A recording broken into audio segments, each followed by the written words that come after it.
Ladies and gentlemen, welcome to Dice Hard with a Vengeance, your weekly D&D game here on Twitch and YouTube Live. Thank you for joining us, as always. We're in danger tonight. Let's just be completely honest. I don't know what the hell this monster that Tim's about to throw at us is. Demon. It's a demon. I think it's some kind of demon. Yeah, it's some kind of demon it's been that thrown. got summoned that we have to fight now. Out here solving people's problems. People we love. People who may or may not be in the party. Love you. But thank you for joining us. As always, like us on Facebook, call us on Twitter, tap the little bell on your YouTube app so you never miss an upload. Buy the shirts at ProWrestlingTees.com. Buy the shirt. Buy the shirt. Shout out to our sponsors. It's not the last time you're gonna hear about them tonight, but shout out to Raise Energy. Raise. You don't know. You know, You don't know that. I love them. Everyone here is getting on board with them. Tonight I'm drinking their voodoo flavor because, you know, it's almost spooky season, so might as well. Honestly, it's delicious. We totally haven't memed the hell out of our sponsor. Shut up. Yep, exactly. But shout out to Raise Energy at repsports.com. Use the promo code Curbside to check out. Shout out to our other sponsor, Jerky.pro. Use the promo code Curbside to check out for 10% discount. And then shout out to friends of the show, Quest In Trays. Go to their Instagram. You can get your own custom trays today. You know, they made this lovely Dice Hard with a Vengeance tray for me. I love it to death. And hopefully it helps me roll good tonight because I'm scared. And then less of a shout out and more of a hey, if you guys want to meet the Dice Hard with a Vengeance crew, myself, Corrales, and Taruk will be live at the J1 Anime Expo coming in November. I want to say it's November 4th through the 6th. We will be there all 3 days, Friday, Saturday, and Sunday. Come check us out at the booth, hang out with us, talk D&D, talk nerd stuff. The J1 is going to be an awesome time. We can't wait to see you guys there. And then of course, I will be in attendance at New York Comic Con. So if you see me, please feel free to, run up, say hi, take a picture, and post it all over the social media. Every little bit of support helps, and we appreciate everyone out there. So with that, we'll start with the oath, and we'll turn it over to our lovely DM, who's gonna definitely try to kill us tonight. I, Naramus Torn, do solemnly swear to not be a murder hobo. Draco. I, Draco Archimedes, solemnly swear I will not be a murder hobo. Lady V. I'm not gonna be a murder hobo, but someone might get murdered. George, you Is get that a pass acceptable? this week. Taruk. Get your raise on. Fair enough. Raise the roof. Hashtag sponsored. With that, We're not. And away we go. with that, Oh, no, Tim, sorry. take it away. I really, just as a side note, think that you guys need to come up with a name for the party, and if you don't put the word raise in it,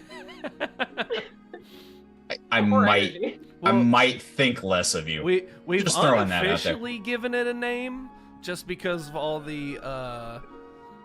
interviews. You know, we unofficially named ourselves the Menagerie, but I definitely think we need to put Raise in there somewhere. Pretty sure we got called that a couple of times, so we kind of were like, okay, cool, and then we're seeing where it goes. Okay. Okay. Yes, All right. George. Yes. I approve this. That's my. I will immediately have NPCs start calling you that if that's what you want. That sounds so like it sounds Yes. like a really pretentious French company Yes. of some kind Right. or the other, French lifestyle company. Yeah, but yeah. they're really Everybody, Everybody in Menagerie. favor of Menagerie, say aye. I Aye. That's it, Tim. There we go. Menagerie. NPCs from here on out. There it is. Fucking nailed it, Hashtag- boys. That's it for Hashtag tonight. We're going home. Menageries. That's all for tonight, folks. You were here. Okay, guys.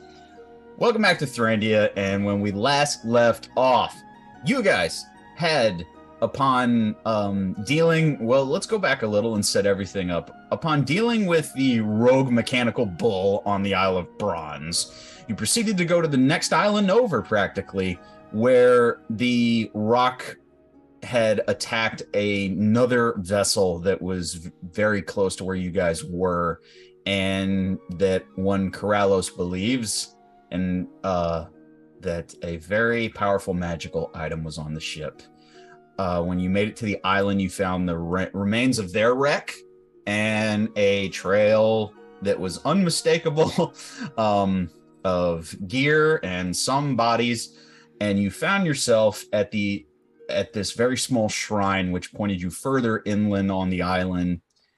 You came across we'll call it the Sagu Mauler, which was kind of a cross between a giant ape and a water buffalo, which kind of served as a ancient guardian to the island and the overall apex predator. And after the encounter with that, Corrallos ended up finishing it off. You proceeded to you went further into the island. You found the dwelling and the cave of that creature, and a no small amount of shinies and loot. And proceeding forward, you did find another gateway. This did not take you further inland, however. This took you to a completely separate place in Thrandia, thousands of miles away in the city of Mordens, the city of the dead. And you found an opened necropolis, which belonged to the De Verona family, one of the older royals of Thrandia. And the mausoleum and crypt itself, seals broken. And when you guys went inside of the tomb of Calliope de Verona, you found a dark ritual in process. And you saw the current shroud bearer.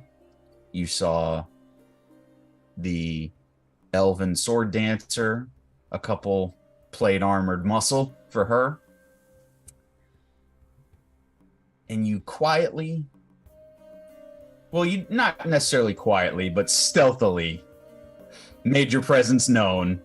And when we last left off, the current shroud bearer summoned a pig-like demon using the book, unbeknownst to you, of all the secrets that were hidden in the tome. That's where we're picking up basically immediately in combat. You guys have had your surprise round, and I'm going to go ahead and ask all of you to roll initiative. And we're going to get started because we got a lot of combat ahead of us. So let's go. Yay, combat episode. Yeah, this is going to be a heavy combat episode. Hold on to your butts, kids. Okay, so I'm going to screen share so we can use our fancy dancy map here. Hey, look at that. There's a lot of pieces on this map. Jesus. All right. I will point out everything just so we got everybody started and everyone is aware of the battlefield and the layout. And I'm going to ask for a little patience on your part because there are a lot of things with a lot of initiatives, and this will be it'll be fun, but there's going to be, there's a lot of moving parts here. So, okay, and I have 5 initiatives to roll myself. Isn't that special? All right, first the demon. Plus nothing. 16. Okay. Sword dancer. She can dance if she wants to. That's a 1.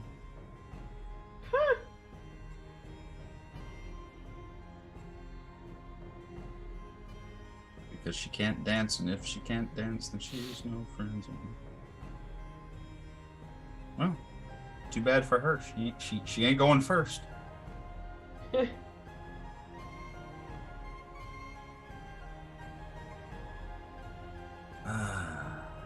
Two knights. This is not good. Other one? There you go. And Shroud Bearer. What he got? There! Yes. Plus. That's 21 for him. And Hector. That's 6. Oh, come on, man. Right on, brand. Oh, shoot. Hang on. You guys are going to see his character sheet just for a moment here. Scandalous. Actually, you're going to see a couple things. Don't pay attention to the screen right now. My eyes are closed. Burn your eyes. Pay no attention to that man behind the curtain. Who was I doing? Hector, right? Yeah. Gosh, this guy. All right. One thing at a time, Tim. Okay, that is all the other people. Now, initiative, 20 and up. Oh no. Okay, so that means Shroud Bearer's going first. Great.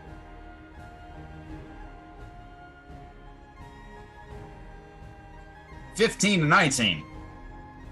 15. 17. Shit, I was muted. Well, I got. Hold on. Somebody. Lady V had 15. Corrales has 17. Who else? Draco has 16. Draco's got 16. Would you have, Tim? Sorry, I was muted. So I just rolled a nat 20 for that. And then I get, so it's plus 7. All right, And then was Dex, it's 10, so 30 total. Gee, All I right, wonder who's going first. Jack? Yeah, Taruk's going first, then Shroud Bearer. Who had the 17? Corrales. Corrales, gotcha. And the demon goes before Corrales.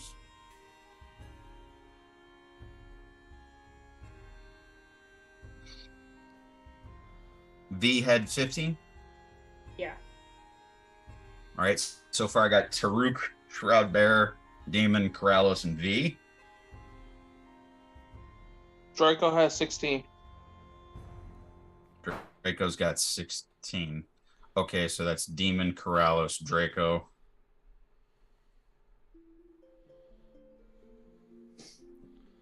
B. What do you got, Torin? Because you're the last one. Torin got an 11. 11. Okay, so you go in between the armored muscle. So I got, call him Elite Knight number 1. He has a name, but you know, who knows if he'll live long enough for it to matter. Elite Knight number Oh, they want to play there. 2. Live. And with that natural 1 sword. Although, wait a second. What's her? I didn't look at that. That might change something. I imagine she's quick.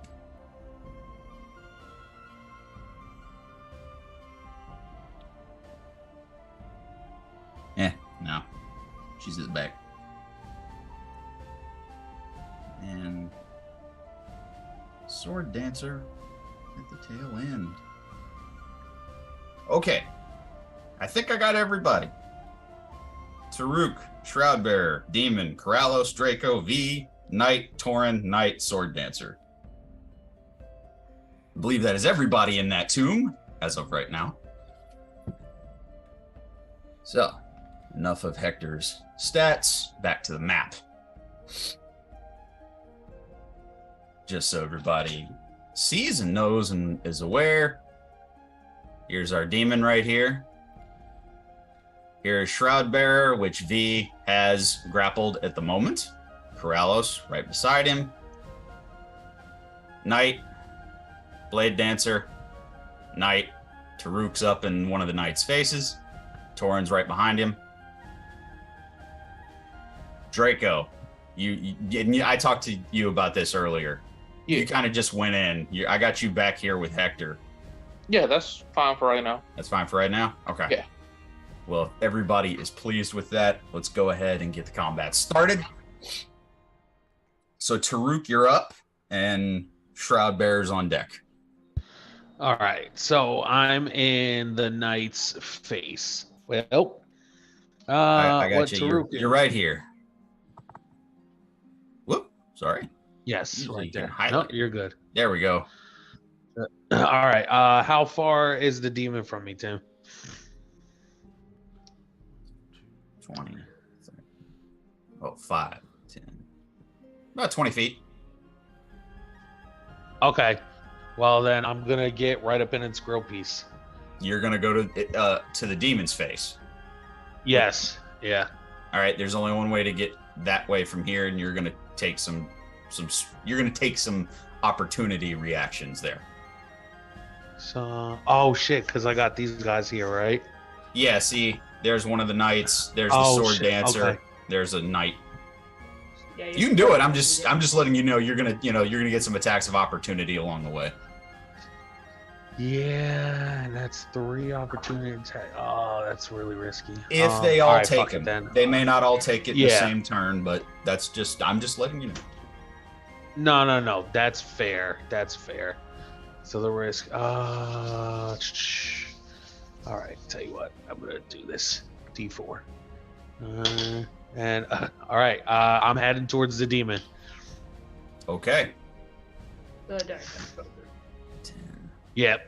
I roll D4. Bam. 3 or 4. I go demon. 1 or Whoa. 2. You know. You are going to get 2 Yeah. attacks of opportunity from the elite knights. All right. As I bring up their stats, we'll say this is the first one, who is the damaged one. That is low, 5 plus. That's 12 to hit, sir. That misses. Second one. That's cacked. That's a little better.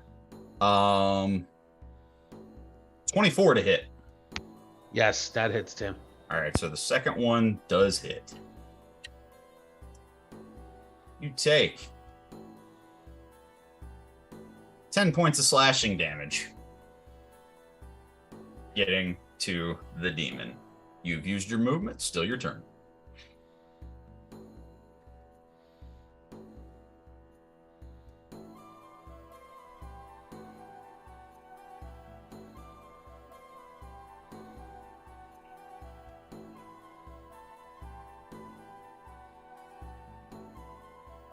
Did I lose you guys? He's muted. Tim. Oh. Did he mute himself? There we go. Yeah. No, I was talking to my daughter. I got you. I was talking to my daughter. So I am going to take my bite attack. Yep. Get close up on my shoulder. Hold on. Because I dropped my book. There we go.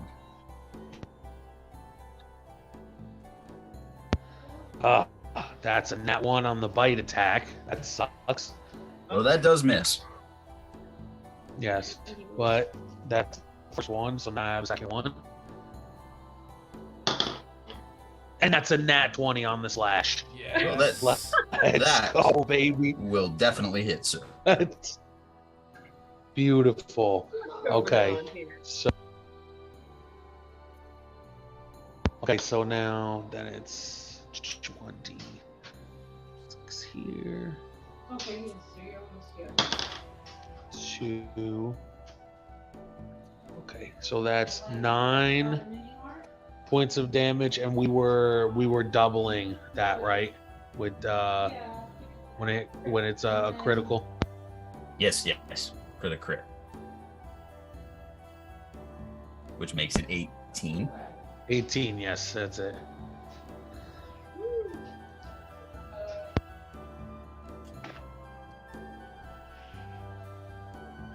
All right. So that you see as werewolf form Taruk dashes forward towards the demon, taking a couple swipes. One of them kind of gashes his side as he moves up, and it was a bite attack, correct? Yeah, bite it, and he bites into the right arm of the demon as it tries to raise its arm up to defend itself. Not bad. That it for your turn? Let me just check over, see that. Yes. Okay.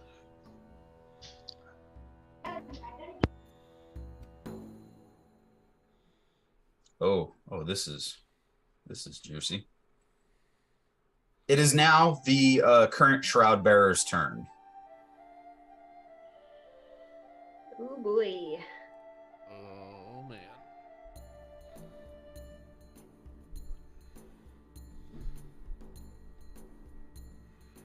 V. Mm-hmm. I'm going to need you to make me a wisdom saving throw. Okay. That's going to be an 18. What's his spell save?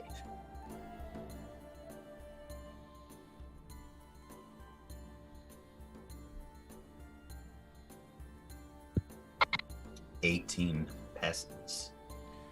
Now, I think you take nothing. What else? The target takes. You take half, and okay. So, this is what you hear, V. From inside your head, you hear about 1,000 different whispers, different voices, disembodied. You don't even know where they're coming from. And it's just like it's an attack on your mind. And all you hear is some of the worst fears, things that you keep in the back of your mind, kind of hidden. And you just hear everything in like as if a loud mob was yelling it inside your head. And you take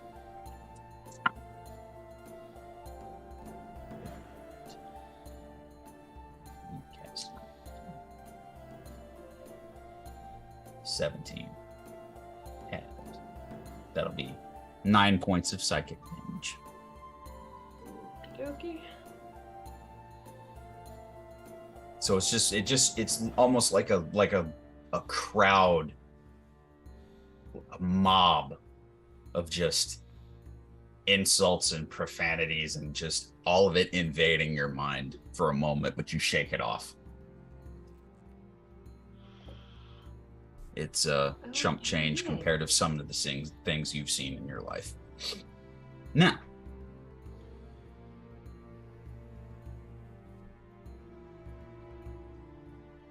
what else is he going to do? As a bonus action,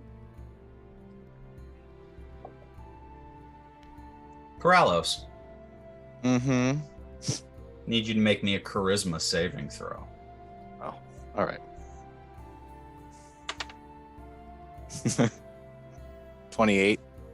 28. Yeah. Okay. God dang. Wow. Okay. I'm a charisma caster, y'all. I was gonna say, I mean, Unsuccessful saving throw. multi-classed fucking charisma class So caster. you feel almost as if mentally something or someone tried to reach out to dominate you. And it's almost laughable because you're like, no, I've served enough masters. Get out of my head. And it literally is just a mental dismiss of whatever tried to invade your mind. Oh, he's okay.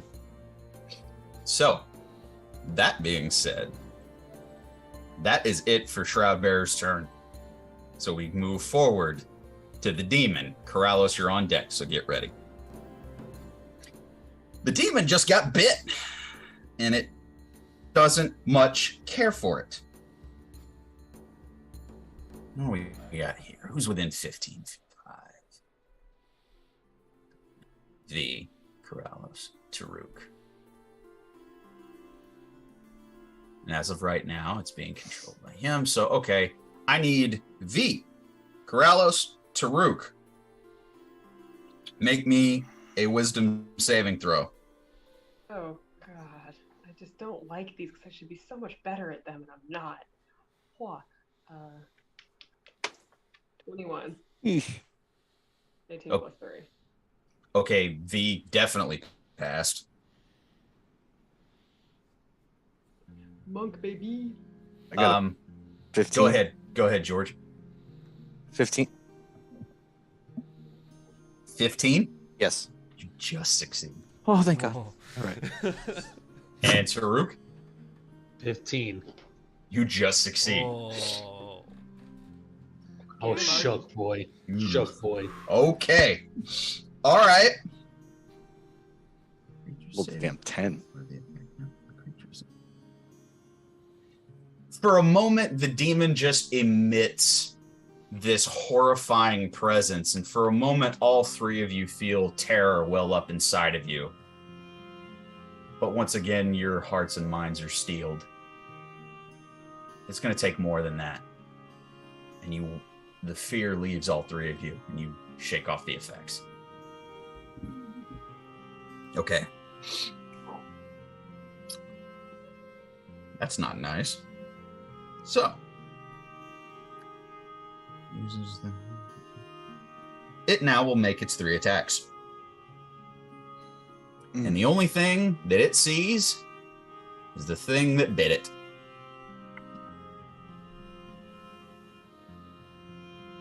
First will be a bite that... Okay, that die won't be used anymore. No. Keep using it, Tim. No, maybe give it a second chance. Second, third, fourth, Yeah, give it all the chances. You love that Rest die. of the fight. Rest of the fight. whole fight. That's like Goblin Archer dice. Why do you mention that? Because, topical.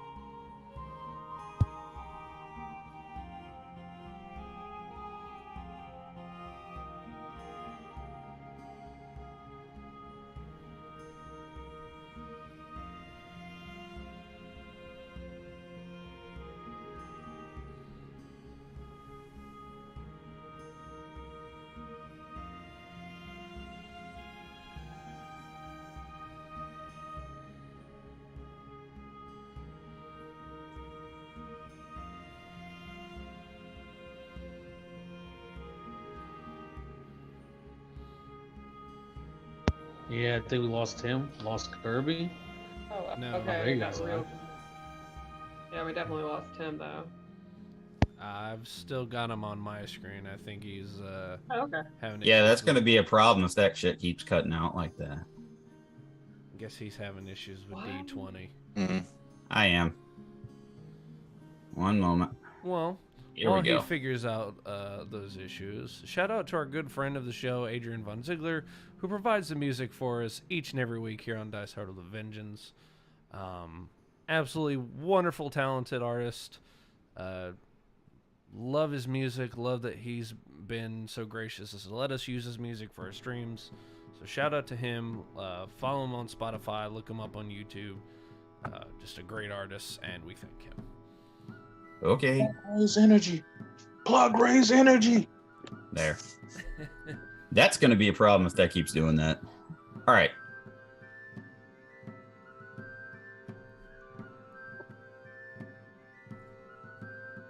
You guys hear me? Yeah. Yes. Okay, well, you didn't say a word, so I was kind of like, hello? All right, Tanner. Sorry. All right. That was it for that. I was in the middle of attacks. That was the Yes. problem. Nat 1 on the first one. Oh,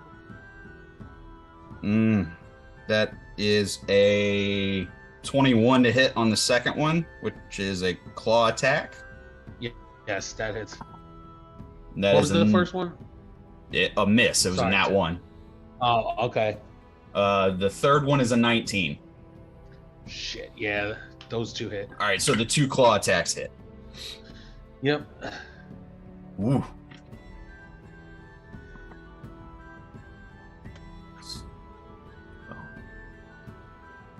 That is 17 points of slashing damage on the first All right. and 18 points of slashing damage on the second. Okay. That's all it can do, though. So,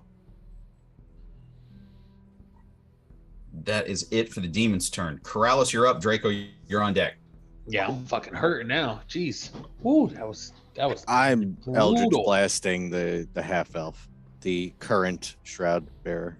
Okay. Go ahead and roll your attack, sir.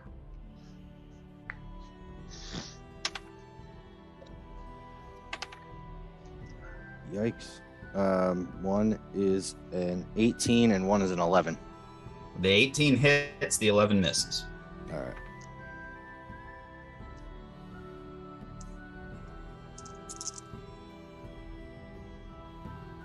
Ten damage.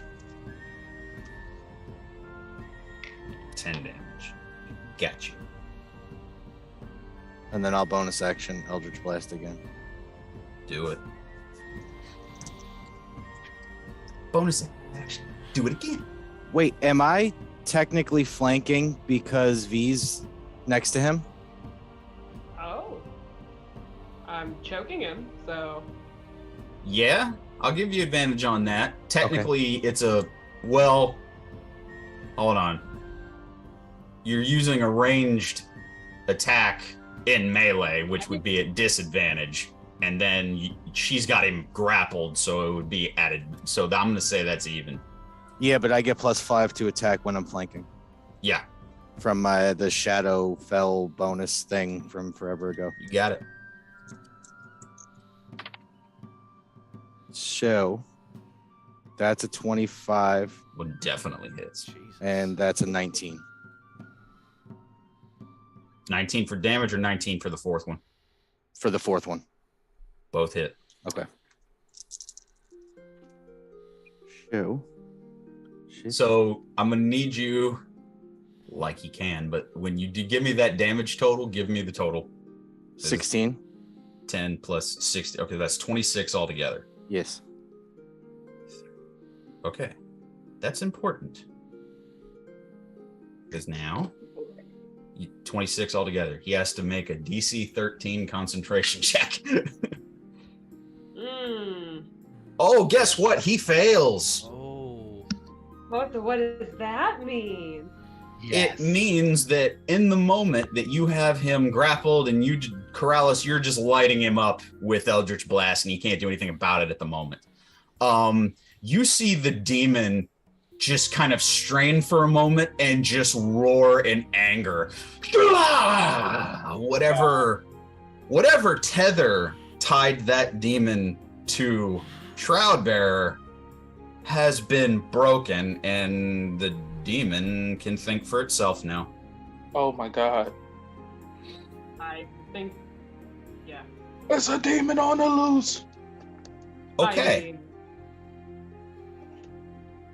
There's nothing that he can do. He's just getting pelted. So, is that it for Corrales? Yeah, that's it. That's it? Okay. By the way, I should have asked this. Taruk, will you go ahead and roll me a percentile? And Corrales, would you go ahead and roll me percentile? I gotta put that down.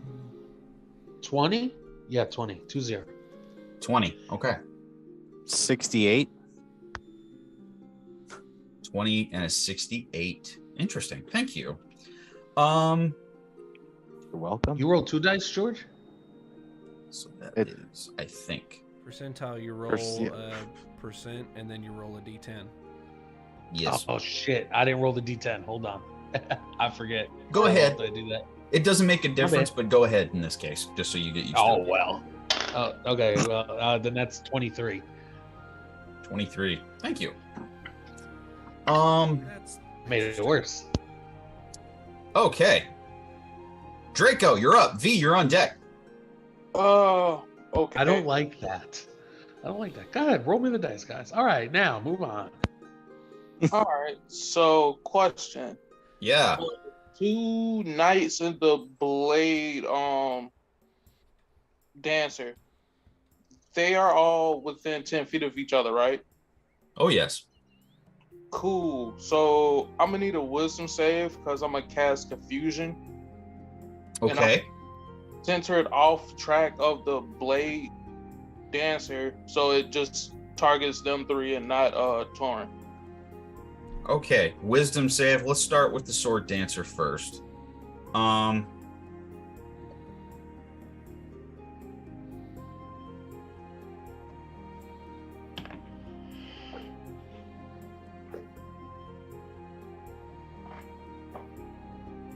right. Sword dancer. Wiz save. That is terrible. That's a 3. That does not pass. The 2 armored.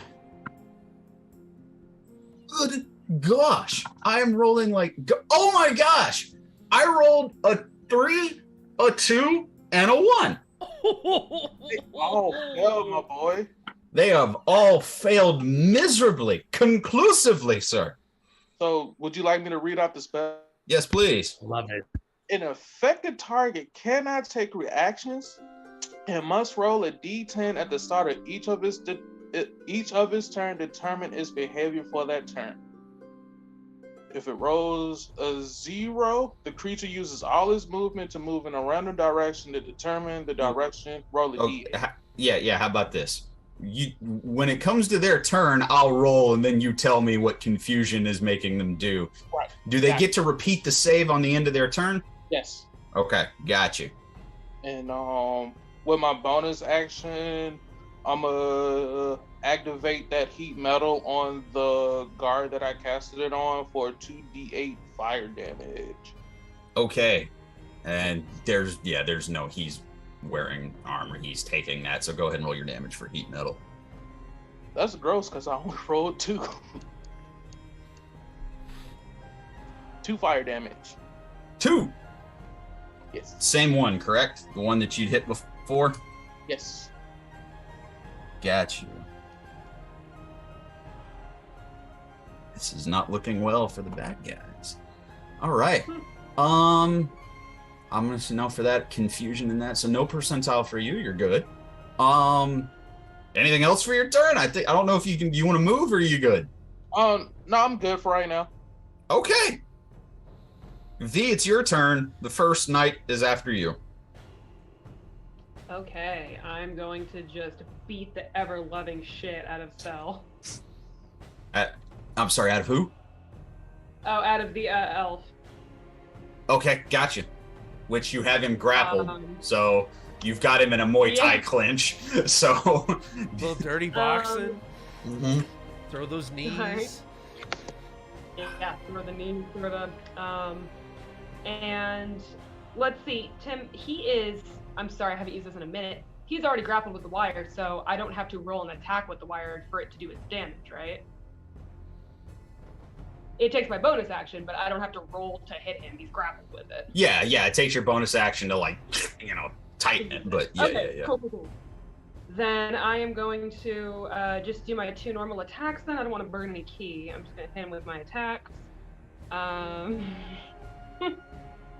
That's a 19 and a 20 on the die. Oh yeah. That roll your damage. 2 hits, and 1's a crit, and then it'll be the be the wire damage. Okay, so if it matters at all, the force damage with the magic item with the gloves is going to be 38. Uh-huh.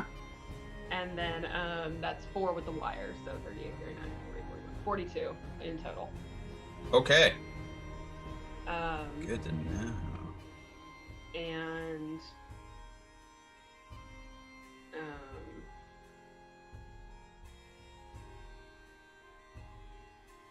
yeah, and then I guess I might attempt, just for the hell of it, with my speaking action, I might attempt and intimidate and just basically tell him if he gives us the cloak now, maybe he lives.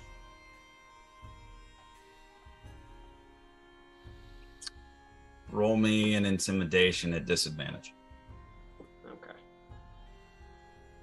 Yeah, no, that's 10. Okay. It's a good round, though. You just beat the snot out of him.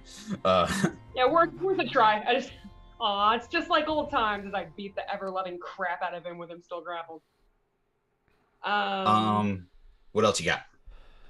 I don't have to physically get there, or because the wire, I can be away from the wire, to still have him grappled. Is the map up or did it crash? Oh, I'm at it now. You guys can't see it?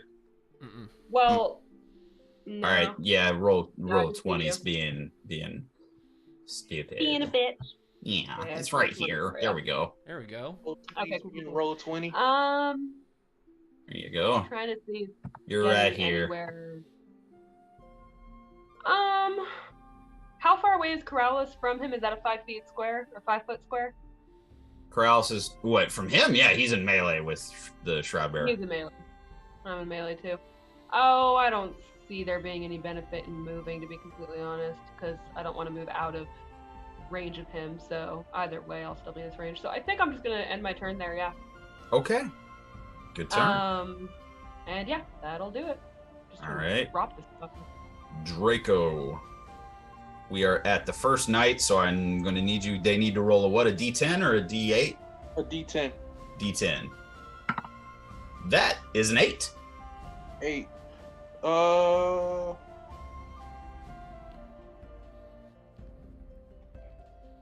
The creature uses its action to make a melee attack against a randomly determined creature within its reach. If there is no creature within its reach, the creature does nothing this turn. Well, there's 2, so I'll roll for it. It'll either be his captain or Taruk. Sorry, Taruk. Oh. So he does his he makes his attacks, or does it specifically say only one attack? It just says it uses this action to make a melee attack. It uses his action to make a melee attack. Yes. Okay, I'm going to interpret that as only one. Taruk, Yes. the only person I can hit right now. That's a 26, Taruk. Yeah, that hits.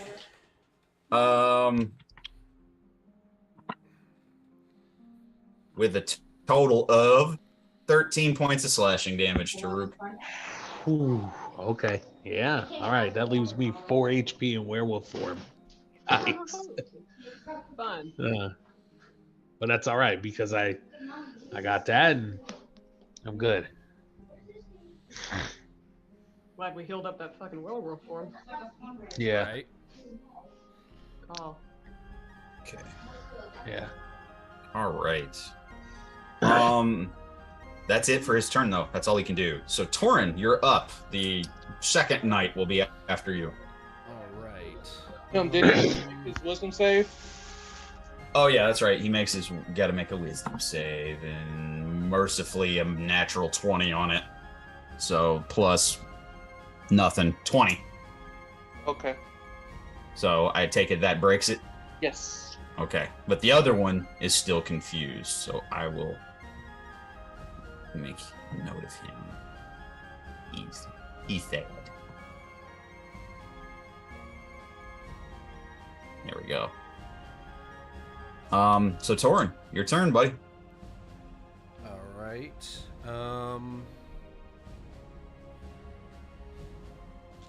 trying to figure out where I'd serve best at. Can you put me right between Taruk and Karalos? I can. Whoa, not the map. Oh, no. There we go. Yoink. And if I'm looking at the map right, he's within my melee range, correct? Both the demon and Shroudbearer are in your melee, as well as this knight right here. Okay.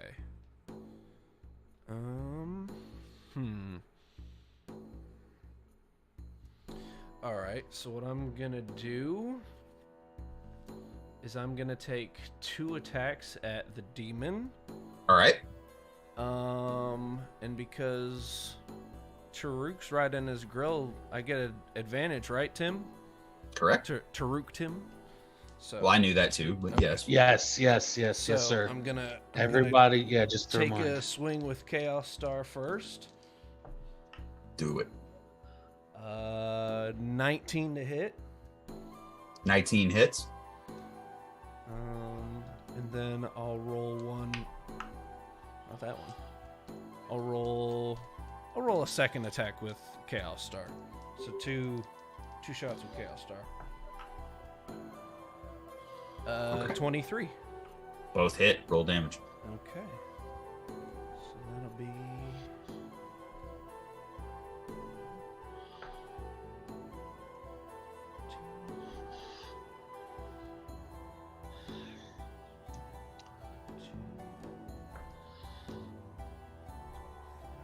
28 points of damage.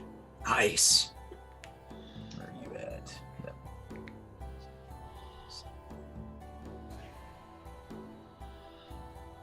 These 2 huge swings. Whack! Whack at the demon. Starting to narrow. You're starting to knock him down a little bit. Okay. Starting to see battle damage. I don't think I have anything for bonus action this turn, so that is gonna be my turn. Okay. Knight number 2 has to roll, doesn't he, Draco? That's a 7. It's the same. It's the same as 8. Okay. There's only one person for him to take a swing at. He's boss. I think that'll hit too. Hell yeah. Yeah, that'll hit.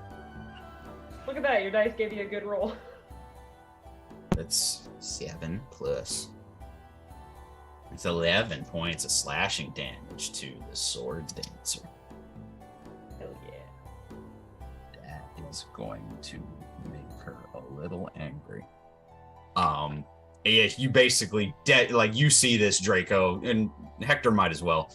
Both of them see like the confusion over the sword dancer's face, like, not me, them, you idiot. Should have found better help. But the knight has to roll to see if it saves the whiz. I don't think that one will. That's a 10. It does not. So he is still confused. That's not very raise energy of them. Raise energy. Helps.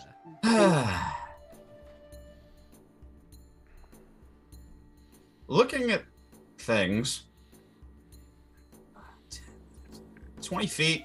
That way Hector gets in here, and you all get that +4 to your saves for the paladin being in the middle of the crew. Yeah. The auras. So just keep that in mind. One of them That little auras. magical aura, and he's definitely going to swing at that knight that just came to consciousness, or broke his confusion. Just Not his imagine, consciousness. Where am I? Oh God! Ah! Okay, attack number 1. Of course, clangs off the side of the plate armor. Attack number 2. It's a natural 20. Race. Okay, which is not bad. 7 times 2 is 14 plus 6 is 20 points of damage. Brought to you by Ray's Energy. That crit was brought to you by Race. I love that everyone's attacking the demon while me and Corellis are having a little beatdown session with Shroud. We're having a moment, all right? I'm just holding him like, get it, buddy. Draco's just in the back like, Take his lunch money. Take his lunch money. Okay. See, Corellis, this is how you strangle a man and beat him senseless. It is now. It's best to do this in dark hours or when they don't expect it. Waiting for this. Sword Dancer's turn. I'm gonna have her roll an intelligence check to see if she can figure out why why her troops got confused. Well, she got confused too, didn't she? That is true. So she does know. Okay, she does know it came from you then. What? Is that how this spell? I mean, I guess maybe I don't know. It doesn't matter. I just rolled a 19 on that check. So I think she's smart enough to put 1 and 1 together. I'm looking at her stats. I mean, she is the only one on their Plus team. 3, 22. Yeah.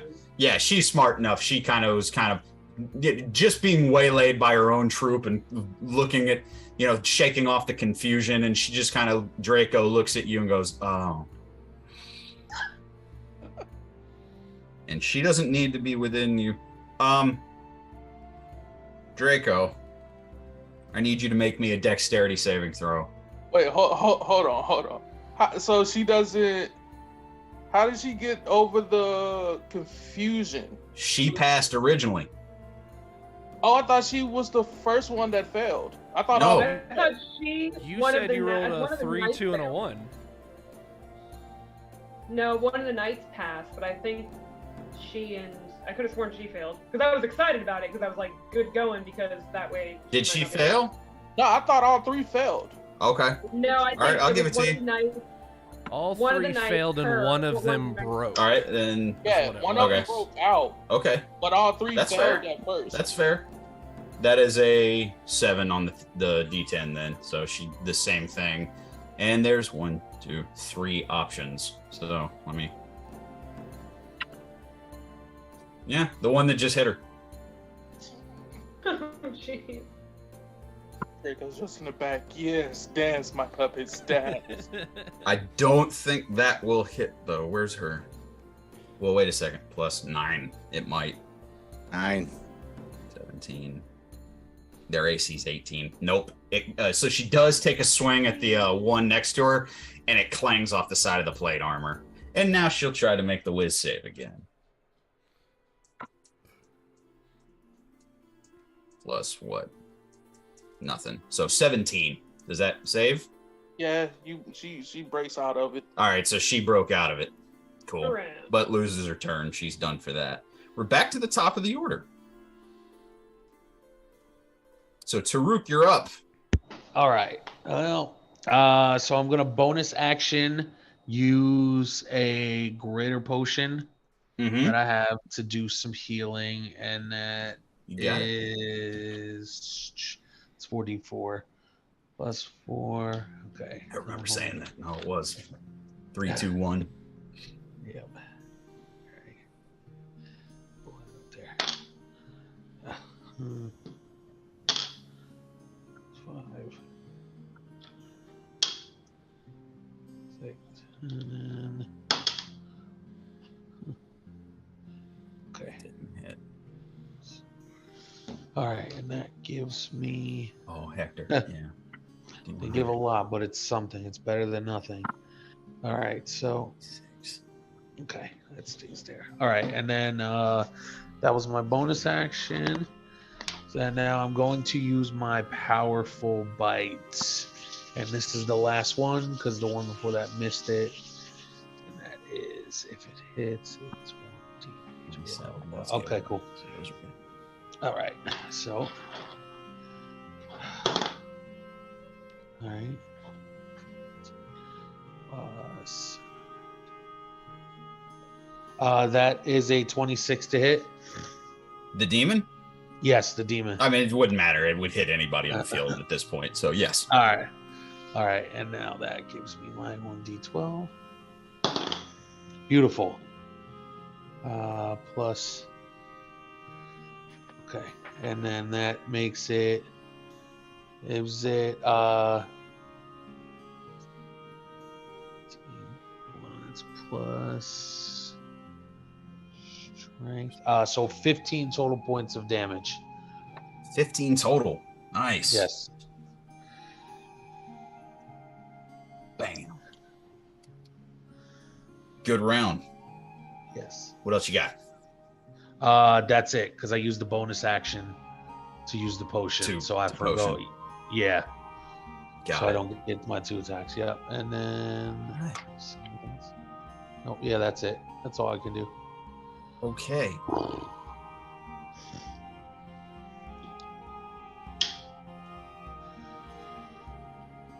Okay. This is since the demon has its mind again. I'm gonna say Torin. Oh boy. Pick high or low. High.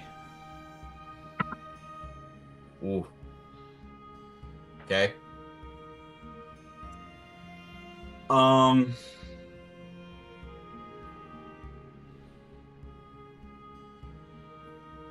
a d4. It's a 1.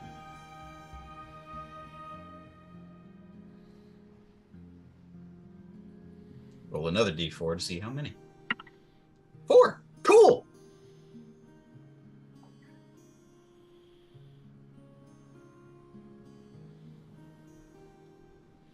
This is gonna make this combat even bigger. Oh, joy.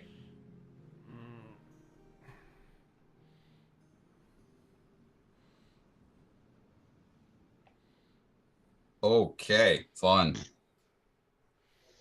So what you see is the demon kind of regain its faculties. It starts looking around, seeing that it's surrounded all by a bunch of creatures. It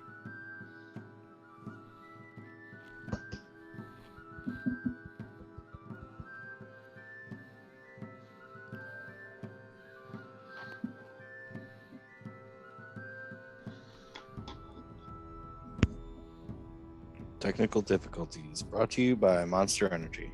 It's a good thing I heard it that time. Okay. Yeah. Now, as I was saying before Roll20 gave me issues, Really interrupted you. you see the demon as it regains its faculties kind of look around and just sees an entire tomb filled with humanoids. And it starts to reach out its hand and mutter something. And I get to choose where. So I'm going to choose right here, behind everyone. Ooh. I'm going to have to find something that'll work. As you see, 4 smaller demons Oh shit! summoned. Hold on, I gotta.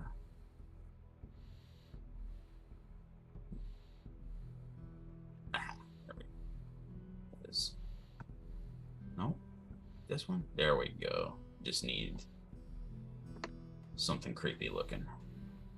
Get a bunny. Drider, Roper, Dark Dwarfs. Just need something creepy, guys. That's all. Might be something under aliens. I was looking at that. I was kind of like, aliens maybe? How about basic undead? I'm not undead, but just something. Hector's like, wow, rude. Come on, man, I was undead. There we go. That'll do. Good old lizard man. Hey, go for frog. Bring some PTSD for V back. And there was 4 of them. That'll be fun. Oh joy. Oh, and they're just all in the same spot too. That's great. Well, I'm kind of right now. I was just getting them on the map, but Oh, okay. I thought they were all in the same spot. I was like, oh, peachy. there. They kind of got. Ooh, that's 5. That's one too many. Delete. There. Poof. And what you see are almost like vulture-like demonic entities, much smaller than the Nalfeshni, but they have been summoned in the space. Pretty much, you guys kind of putting together that with the controlling link from Shroudbearer to the demon broken, the demon's of its own accord now, and probably will be very indiscriminate upon who and what it attacks. I now have to roll initiative for 4 demons. Oh joy. Yeah.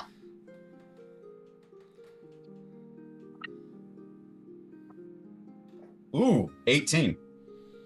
That's after Taruk and after Shroudbearer. So, okay, I'll tell you what I'll do. I'll have them go immediately before the bigger demon. So,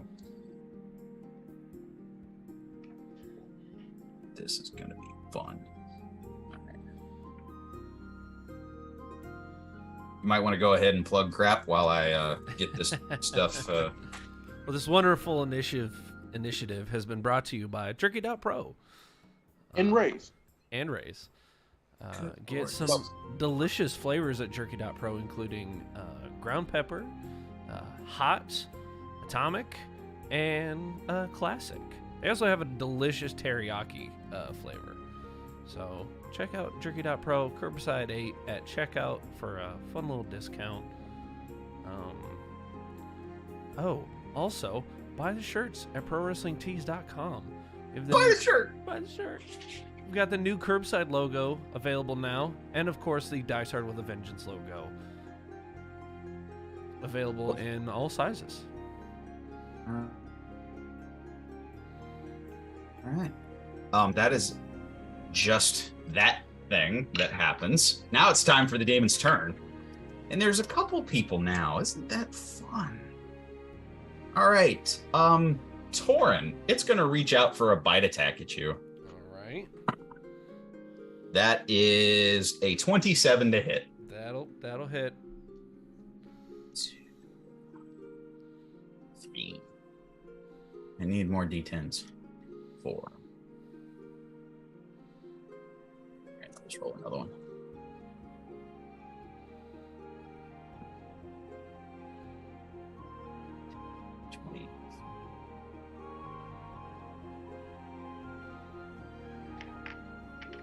That is 31 points of piercing damage as the demon gets and bites in your shoulder, Torin, and just, I mean, this is a fairly large creature, so your shoulder kind of disappears for a moment.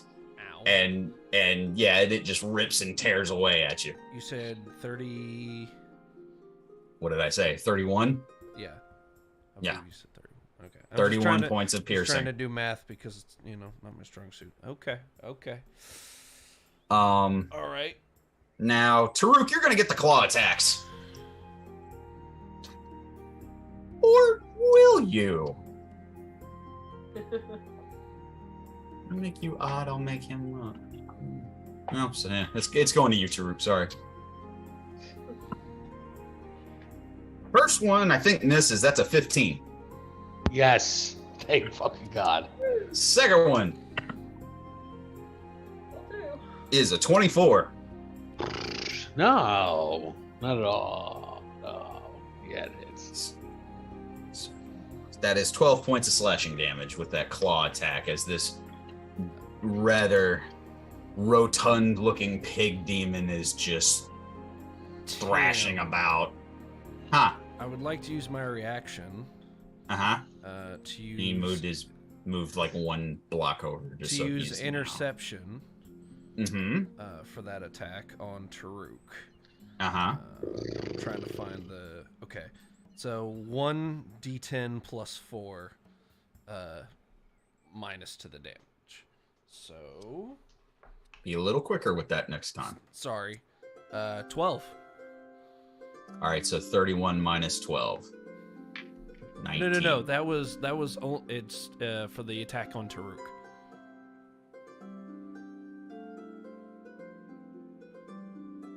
Taruk, what was the last one I gave you?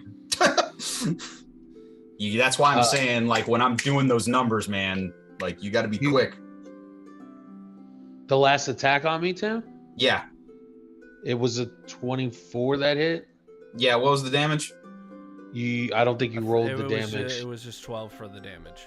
12 for the damage. Oh, so, 12 for the damage. Okay, yeah.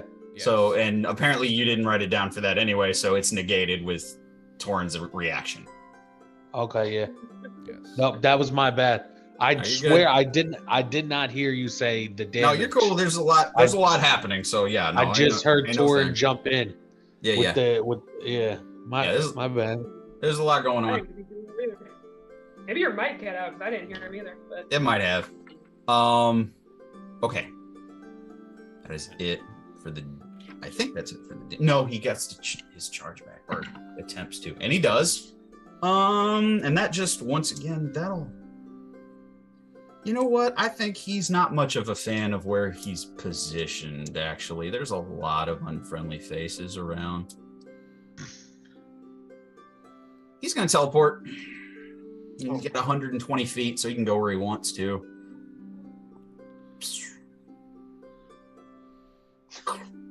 Right there. Oh no. Uh-oh.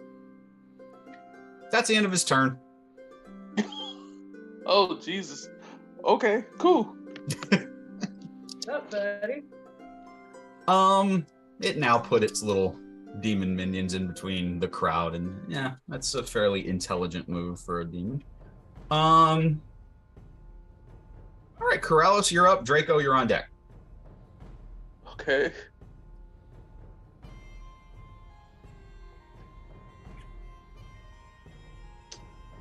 Oh man, yeah, screw it. I'm going to cast Inflict Wounds on Shroudbearer. Okay. All right. Now this is a melee spell attack. Does that give me advantage? It would. All right. So that is 19 to hit. That hits.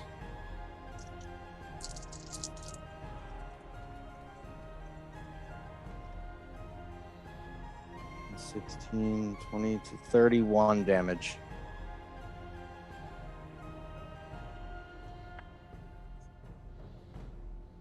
$31 damage.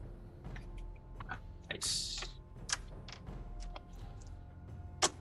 I think he's starting to feel a little uncomfortable.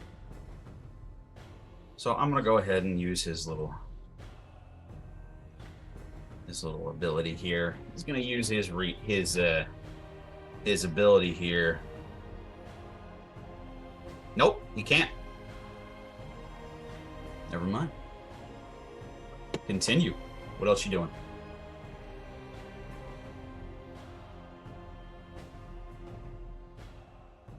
If I move one square diagonally up left, like above Yes. Torrin, essentially, Yes. does that give me an attack of opportunity from that thing, right? Yes. Yeah, that demon will take a swipe at you, but he can't. Meaning Shroudbearer he can't do anything to you right now. Because you'll still be in melee with him, but the demon will get a swipe at you.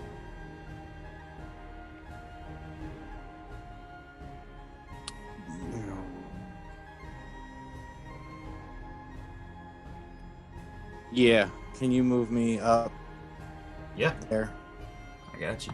Actually, can you go and then one more up right so I'm above Shroudbearer? Up here? Yes. Okay, let me get back to that demon. He's gonna get attack of opportunity. He's gonna do a talon attack on you. which is dirty 20. Yeah. Okay. Oy. Oof. Almost max damage. 19 plus. That's 22 points of slashing damage. So you get gashed in the back as you dart through the crowd there.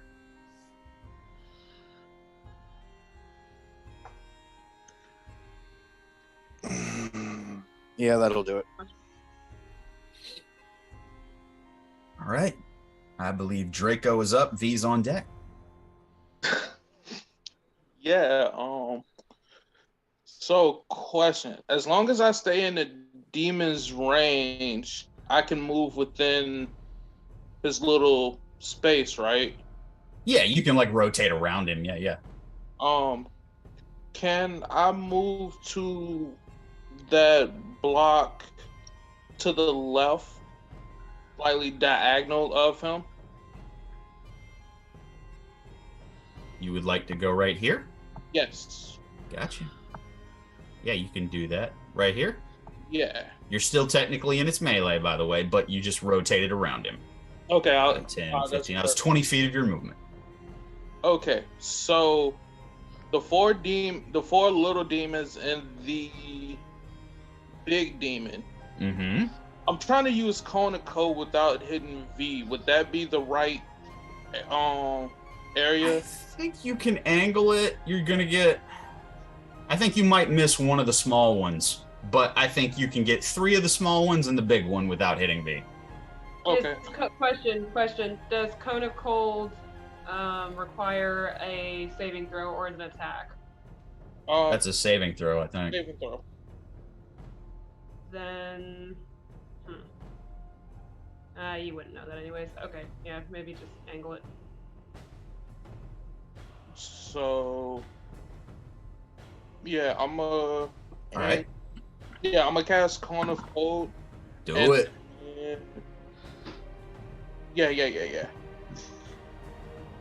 All right. It's a con check, a con save of 16. 16. I think he's got plus 11. Oh, fuck. Okay. That's 23. He still takes half. And what's that? Total damage is going to be 39 points of cold damage. That's the total, so he takes half, which is going to be 20. Because he got this, he saved. Yes. And then he's taking half of that because he's resistance to cold, so it's going to be 10 points of cold damage. Okay. And then you said drinking a potion is a bonus action, right? Yes, sir. Cool. Then I'm gonna drink my polymorph potion. Yeah. I'm a polymorph into a giant ape. Nice. All right. I got an ape in here. I shouldn't I? Let's fucking go. Find you battle, baby. Works normal. It should have like normal boosts. Dungeon essentials, characters. Maybe a were creature might work. Why is barmaid under were creature? I don't want to answer You know that why. question. You know You why. know why. Oh, you have a werewolf in there, Tim? Yeah, apparently I do. Barmaid? Werewolf barmaid for Taruk? Yeah, I didn't really. Yes. How about trolls and ogres? That'd work.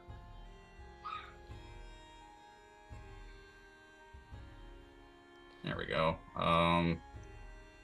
That troll looks like- that troll warrior would work. Boom. And I'm sorry. I've got your name there. It's just easier. You're a giant ape. Right. So You're easier to keep track of. So you are a giant ape from Polymorph. Yes. Question. Since I took a potion, Yes. Do I drop concentration on confusion? I'm just asking. I mean, there's only one person that's still under its effect, so if it drops, it drops. But I was just asking. You would how take the polymorph means you would take the abilities of the creature, and a giant ape cannot cast. So I'm gonna say yes. It drops. Okay. I mean, you only kept for 2 rounds these people busy, so not a bad. Like I said, that's fine. I was just asking. Yeah. So I'll say it drops, but yeah. And hers, yeah. So all 3 of them, it drops. You see as they kind of come to, like, just kind of the after effects of the confusion wearing off. And Draco is turned into a giant ape. And that ends my turn. Very nice, very nice. It is now knight number 1's turn. And Torin, you're on deck, buddy. Gotcha. What will knight number 1 do? It's got 3 targets it can choose from. Oh, I've chosen. Looks like it's going to be Torin. Alrighty. Chose wisely. I make his, for the first chance, he gets 3 melee attacks. Alright. Let's get that in. I don't think that first one's going to hit, though. That's a 16. Miss. Number 2 is a 19. Hit. So far, the second one hit. Third one, 23. Hits. So 2 of them hit. All right. These aren't as bad as other things. Jeez. 10 points of slashing damage. And then...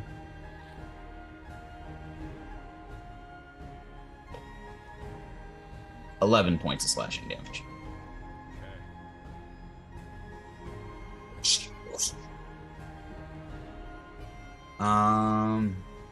That'll be it for his turn. So Torin, it is your turn. The knight number 2 is on deck. So Torin, what you see is the demon just teleports away from you guys, and you see it summoned 4 smaller ones that look like little vulture demons. Mm-hmm. Corrallos and V are pretty much destroying Shroudbearer at the moment. And it appears that the Blade Dancer and her hired backup have regained their minds.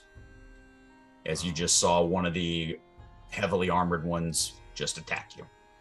All right. Well, I'm gonna hit him back. Yeah. It's number 1, I believe. 17. I believe that misses. It clangs off the side of the armor.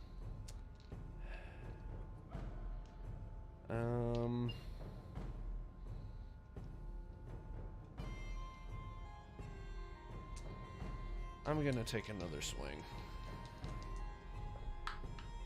Do it. That's a 26. That hits. Assuredly, that hits. 15 points of damage. Nice.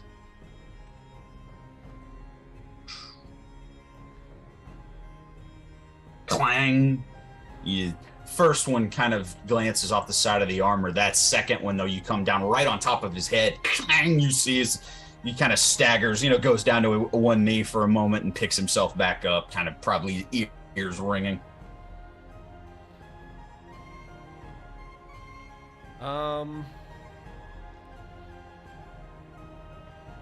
Okay, I'm gonna try something. Can I roll a persuasion and try to tell him that we have bigger fish to fry and point at the large demon in the room. Okay. Roll for persuasion. 16. Can I use my? No, never mind. I'm an 8. Never mind.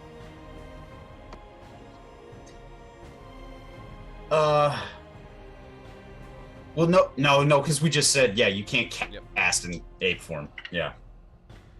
Okay.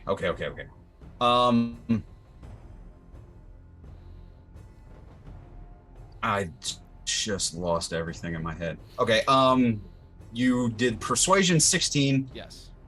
And let's... Basically, hit him after he hits me and said, enough of that, we have bigger fish to fry. And point at the demon. Okay. He does look at you kind of like recovering from the last blow and kind of looking at Hector and then looking at all the demons that kind of just came, and you just see like out of him a slight nod as he is very slowly like like a cat moves, and he's just kind of like keeping his eyes on you guys and maneuvers around. Okay. Starts to anyway. Not his turn, but you see it kind of like... Okay, so he gets the message. Okay. You believe so? Well, if that's the case, I'm gonna use my movement, and I'm gonna be... Please move me right under V. So I'm still within Shroud Bear's little range. Yeah. And that'll be the end of my turn. All right, I got you, man. Oh, you're a doll. Thank you.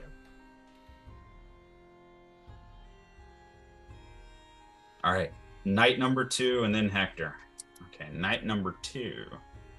I think knight number 2 is gonna glance at his superior, glance at the other knight who kind of was talking. I'm gonna have him make a we'll call it like an opposed persuasion here. I want to see something.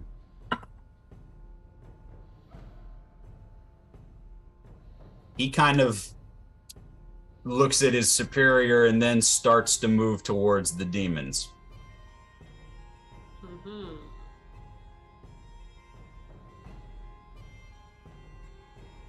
He's going to attack one of the smaller ones. Let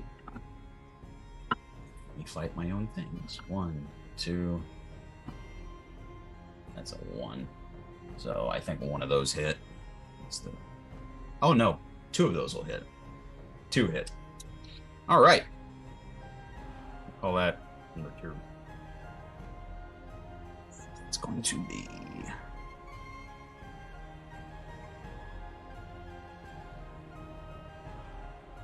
It's 2d6. 12 plus 10. So 5. Cool. So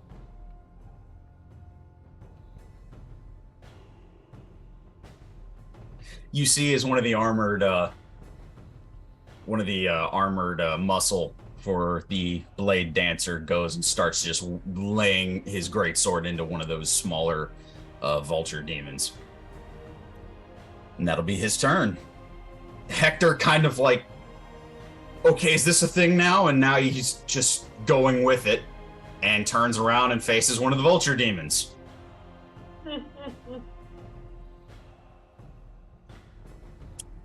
It's a natural 1. Second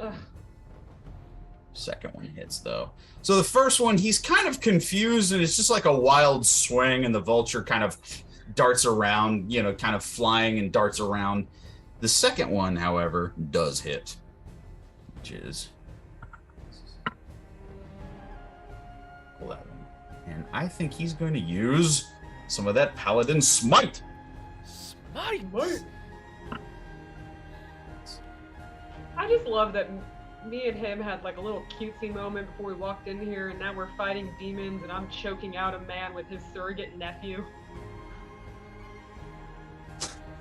It's a weird That's family. adorable. It's a weird family. You know? It's its own thing, really. Reunions are never boring. No. It is now the sword dancer's turn, and she's going to roll to see if she's going to go along with you, Taruk, or if she's going to do something else. You said it was a persuasion roll of 16, correct? Yes. Persuasion of 16. Yeah. She kind of looks at you, and you see the sword dancer. She gets a moment here to speak, and she goes, "First the demons, then you." And she turns. Aw, she's smarter than any of them. Fair enough.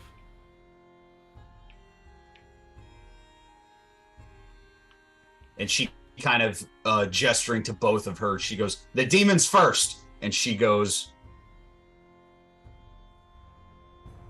"First chance I get."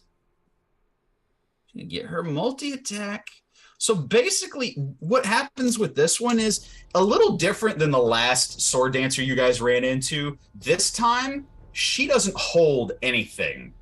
3 swords, one from her tied to her lower back, and 2 that are strapped to her back, unsheath themselves and just start floating around her. She starts making attacks.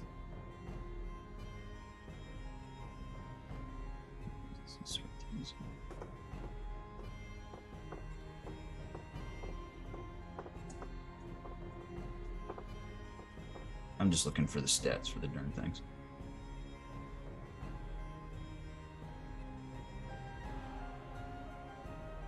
So magical. They're magic. Okay.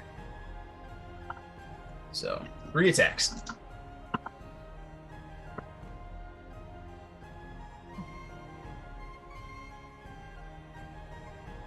All right. One of those hit. All right. So what you see is basically using telekinesis to control these swords, and the demon apparently is just waiting for it and kind of swats 2 of them away. One of them carves into its chest.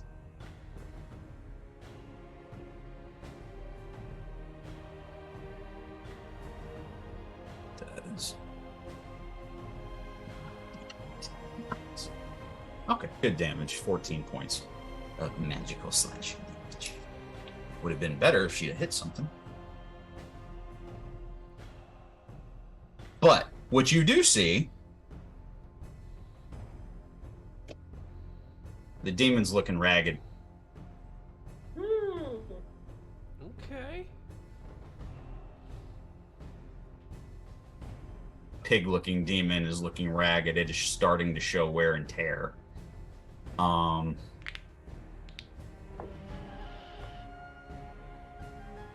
Now, that's it for her turn. We're back to the top of the order. Taruk, you're up. Shroud Bearer will be on deck. All right, Tim, how far away is the demon from me now? Which one? The big guy. 20 feet from you. All right, so first what I'm going to do is then I'm going to use my lightning javelin from here for this first turn. Okay. So I'm going to throw that. Let's go with that. And that is, 17 plus, plus 6. So that hits. All right, do the damage separately. Do the piercing damage first. Okay, so now that is 1d6 piercing. All right, so that's 6 total right there. Okay, got it. Okay, and now the 4d6 lightning. Correct. So we're going to do math now. All right, so that's 2, and that's 5, so that's 7 total. That's 6. 13. 13, and then 5. 18. 18. He is resistant to lightning, so it is half denied. Okay. All right. And then because werewolf form, at level 2, I took the dueling feat. I get +2 to damage rolls. Yeah. With that weapon. So I got you. so just add +2 to that. I got you. All right. So you see as the javelin hits true, but you see as like the magical effects of the lightning attack kind of are absorbed into the wings and the hide of this pig demon. All right. I kind of figured it was resistant to it, but I had to test it out. So, Yeah. All right, there's that. All right. And then I'm going to get up in its grill piece now. Okay. And then I have one more attack.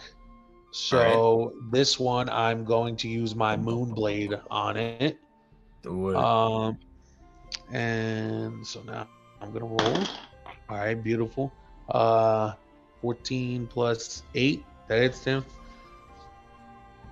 14 plus. Yes, that hits. Yes. Roll damage.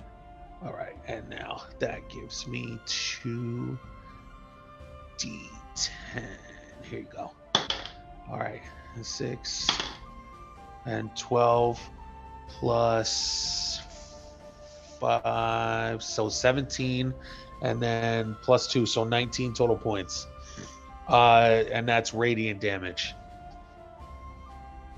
19 total points. Yes. Damage. Got it, man. Oh, okay. So that last hit, you just carve a huge gash out of the side of the belly of this thing. He is looking hurt. If you would you please go ahead and roll me a percentile die? Sure. Yes, sir. That's that plus D10. All right, and that is 91. Thank you. Okay.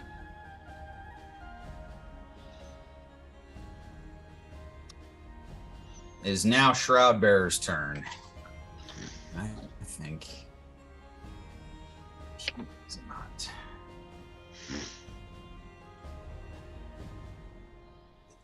All right. First, he's going to do his bonus action. Torin, I need you to make me a charisma saving throw. All right.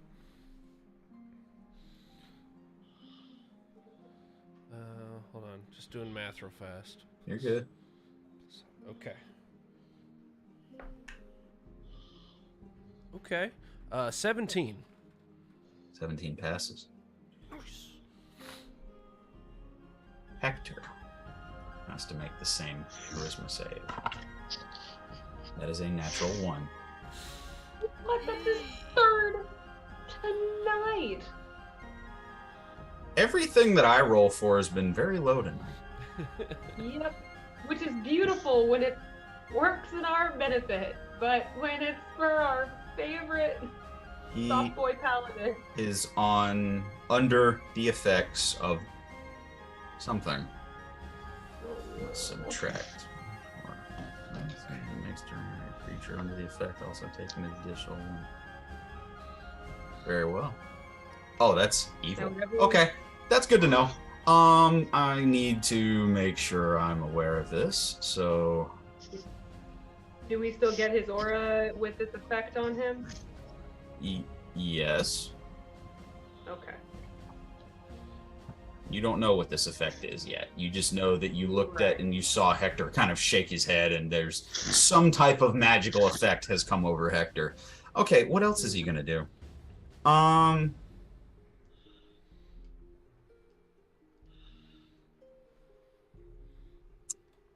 Okay, he's going to use that because he's starting to run out of options.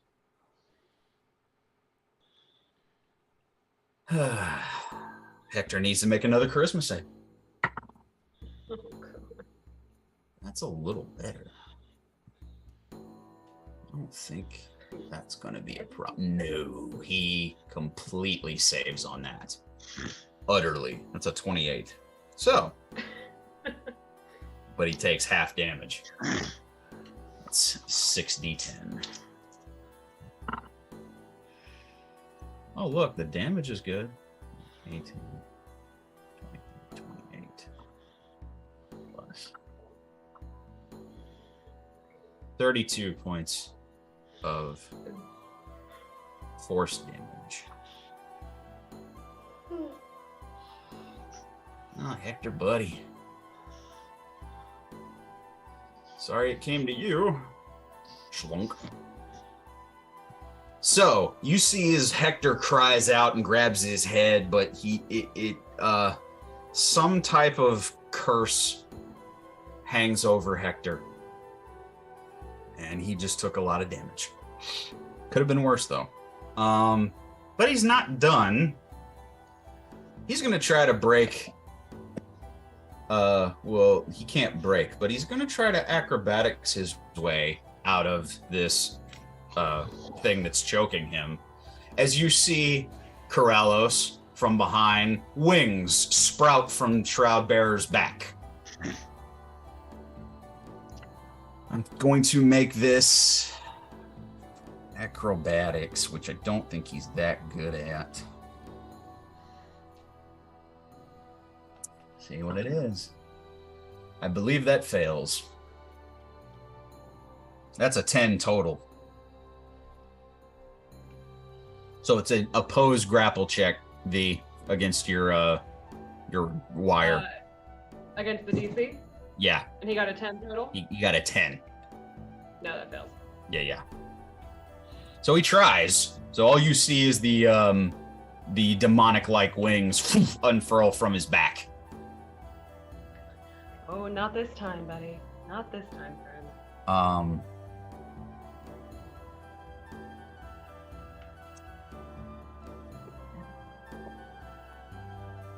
He can still attack.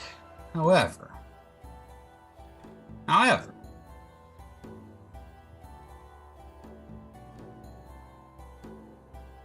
let's see here.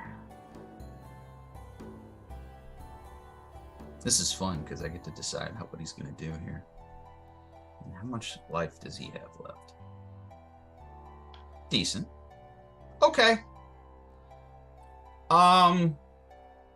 You see him grab for a dagger, and he uses his action to stab his own hand and dig the dagger into his hand and slice up as a gout of blood spills onto the ground. That's going to change the range. Oh, yes. Okay. Who's near? Corrallos, V. Give me a perception check from both of you. 19. 17. 17. Both of you notice around the sarcophagus, pale, like almost violet light starts to emanate from runes that are drawn on the ground around the sarcophagus. And you notice the splatters of blood from the fight that you've just had over some of them. That's it. That's his turn. It is now the 4 tiny demons' turns. What will we do? No, there's options, aren't there? I'm going to move this one up here. So that one gets 2 choices, V or Torin. God, Torin's even. Sorry, Torin. Alright. It's going to make its 2 attacks.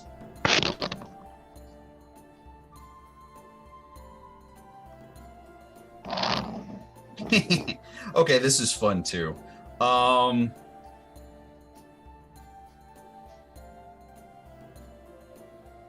this is going to be a lot. So let's do these basic attacks first. Torin, here we go. Okay. First one misses. It's a 9. All right. Second one. Huh? I'd like to use my reaction to use riposte on that attack. I get 1 melee attack. Okay. From a So you're missed. using a superiority die? Yes. Okay. That's your second one so far? That I remember? First. No, you redirected one earlier. No. That's a fighting style. Okay. Now this is the first superiority dice. Okay. So 25 to hit. Oh, yes.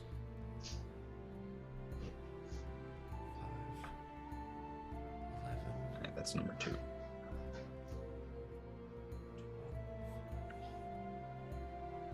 15 points of damage. Yeah, nice. So he swipes, I step back, whack. Nice. Okay. This is going to be fun. All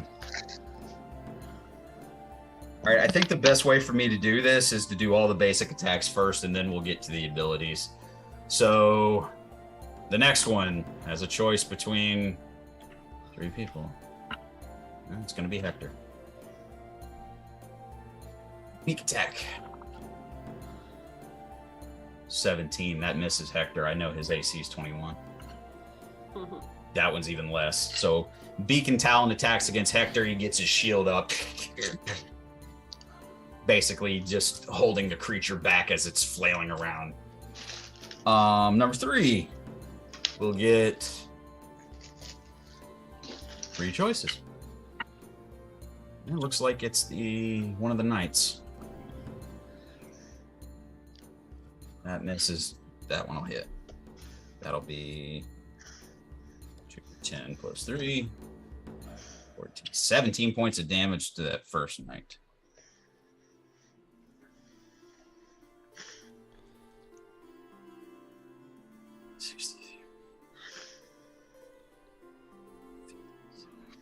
Okay.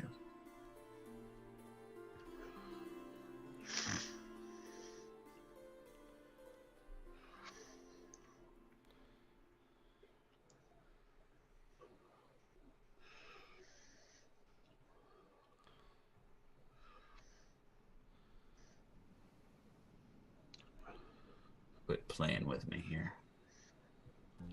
There we go. Number 3. 1, 2. No, that wasn't 3. This is number 4. There's nobody for him to attack. What's his movement? Oh, fly speed. So it just takes off 20 just to get over here to Taruk and Draco. So you just see each one of these little vulture-like demons all have wings, and it just kind of very quickly roosts over. I'll make Taruk even, Draco odd. Sorry, Taruk. First one is a beak attack. That's a 16. Yes, sir. Second one is a dirty 20. Yep. That is the Talon, which is 2d10 plus 9. And that is 12 points of slashing damage to you, sir. Okay. Now, because they're everywhere, this is pretty much going to be... What is the 15-foot radius? That's going to include Corrales. The only person who doesn't need to make this con save is the one knight. Nope, he's 50. Everybody needs to make a con save. Every last one of you. Oh, great. Okay. Because there's 4 of these things. They each have this ability. It covers everything. So con saves if you would. Good thing I'm an 8 because it has better con than I do. And don't forget throwing this those dice who too. are in Hector's aura. Plus 4. Oh, it's in the save, that's right. Absolutely no modifier to this. God almighty. Tim, I got an 18 total. That passes. 16. Because of the +4 from Hector. Pass. 12. Fail. 12. Fail. 10. 10. Yes. Fail. All right, so just from you guys, everyone who failed, you take 10 points of poison damage as a gaseous toxic cloud is emitted from each one of those smaller demons. Is this a poison or is this a spell? This is a poison effect, right? This is a poison effect, yes. I am immune to poison. Indeed you are. Oh, thank God. All right, Hector. Poison. Well, let me make sure. You don't play a player! 9? That is the first time you poisoned me with anything that this has actually helped me on. It's a 15. He passes. Yeah, Hector's fine. He fights it off. Knight. Good. Knight. Fail. He takes 10 points of poison damage.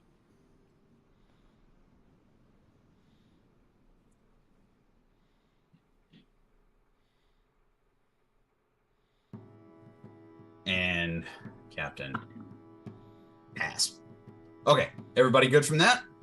Yep. Okay. Sound off. Who's not dead? Okay. Torin. V. Corrallos. Mm-hmm. Make me another Constitution save. No! Not good at these. But I don't wanna! Flat 18. Ooh. 17. Mm-hmm. Me and Corrallos are, for better or for worse, vibing tonight. That is 28. eerie. Well, all three of you pass. Oh my God. Let's see. Me and Corrallos 20 feet can hear it. Is having a great must outing. succeed on it. Started with the dimension door. Okay, so that was that one. Taruk, Draco, Constitution saving throws. Oh my God.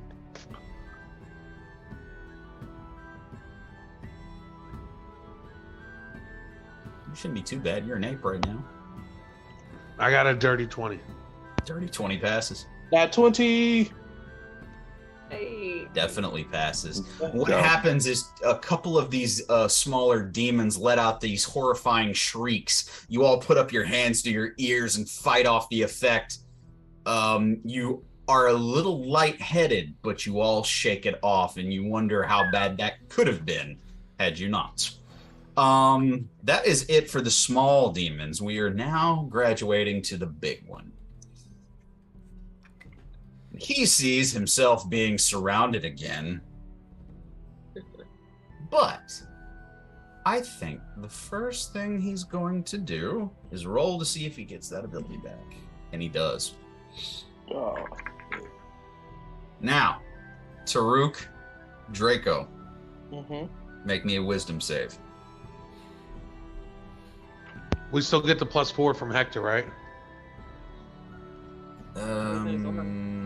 Where's his aura? His aura. Where's Features and traits. I need the radius. That's why I make sure, because I'm terrible at wisdom throws. Aura. Protection. 10 feet, so no. Shit. Both of you guys are, Taruk, you're just out of range. Draco, you're even further. Yeah, that's fine. Wisdom. Yes, please. Oh well, I keep my mental stats though, so that's nice. Yes, you do. I got a 9. 9. Yeah. 22. 22. Well, Draco, you pass. Taruk, for the next minute, you are frightened of the Nalfenshi.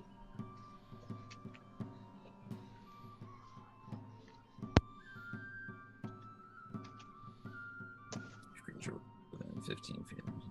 Like my must succeed on the wisdom save. That's one whole round, right, Tim? 1 Yeah. minute is one Yeah, round for of the combat? sake of this, Okay. it's going to be one whole round.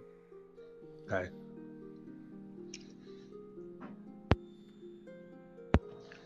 So basically, you are under the frightened condition. And that's only against him, right? Or like Only against the demon. I'm about to give you the exact specifics of what you can do. All right, yeah. Because conditions are always kind of tricky. You have disadvantage on all ability checks and attack rolls while the source of the fear is within your line of sight, which it's right in your grill. And the creature, you cannot willingly move closer to the source of your fear. Okay, and that's the little fucker right in front of me, right? Not the big one. No, that's the big one. Oh, it's the big guy. Yeah. Dang. It's a fucker I was Right. gonna go after. Shit, okay. So it means from this point on, you got disadvantage on all attacks and ability checks while Okay. you can see him. All right. Now it's going to do its thing.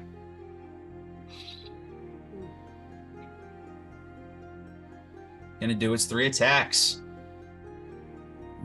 What is it? It doesn't like being harried, but the Blade Master didn't do a whole lot, so we're going to put her in the mix. 1, 2, 3, 4, right?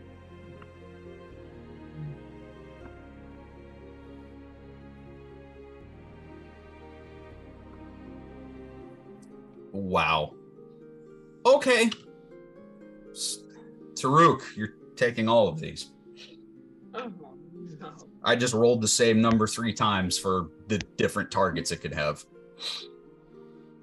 All right, buddy. First is a bite. It is 19.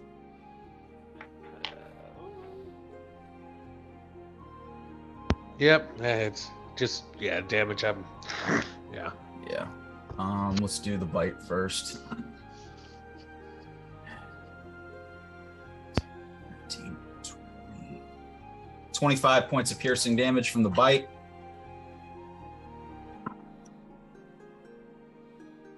$19 again for the claw. And claw attack. And even higher for claw number 2. So both of those claws hit. All right. 3d6. I'm just going to give you the total.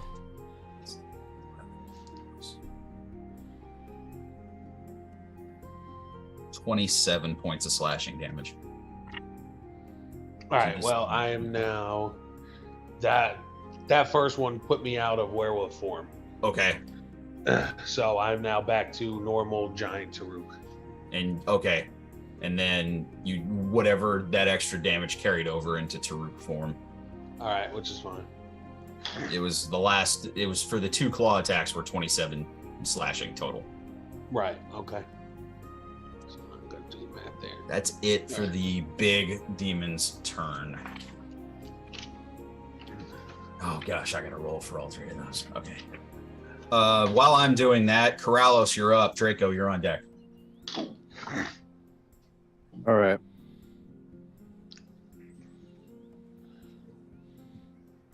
Oh man. One moment.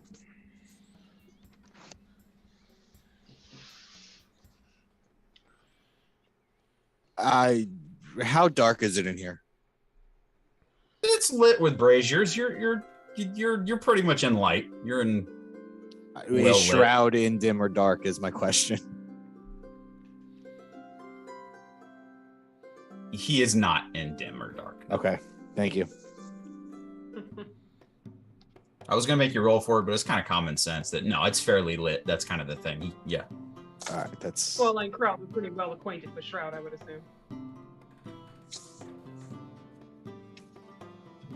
no. Screw. I'm just gonna Eldritch Blast. Oh. Shroud Bear. Do it.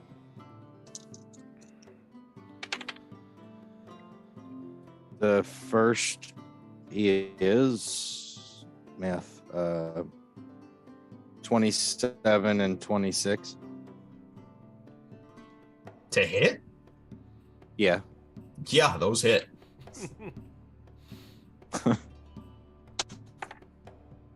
Uh, 13, 19, 20 damage total for those, the first Yeah, round, if you will. got it. Round 2. 18, 23, and 29. Yeah, those both hit. Yeah, yeah.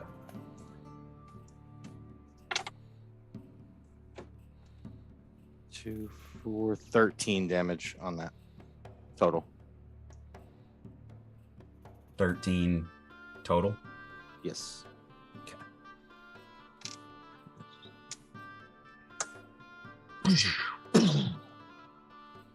Corellos, on that second hit, will you please roll me another perception check? I refuse. Okay, moving forward. No. 72. 72? Yes. On a lot on that perception check? How did you get a 72? I think he. Oh, I heard thought you said percentile. I'm sorry. Yes. No, not yet. Oh, perception. Then I don't refuse that. You're right. Right. 15. 15. A 72. You see, as the Yes. second hit Shroudbearer, and you see his gaze meet you, you see near his eyes, you swear you see, there's something different about the skin there. Scales? Draco, you're up. You're on deck. Okay. Since Taruk is out of werewolf, I have advantage on my attacks, right? Yes. Okay. So I'm gonna use Giant Ape's multi attack. Yeah. I'm gonna just swing 2 fists at the giant demon. So At the big one or the small one? the big one. Big one. Gotcha. So all right, so 19 and then so 19 and 12 for the first hit with advantage 19 on the high end. Yeah, 19 hits. On the second,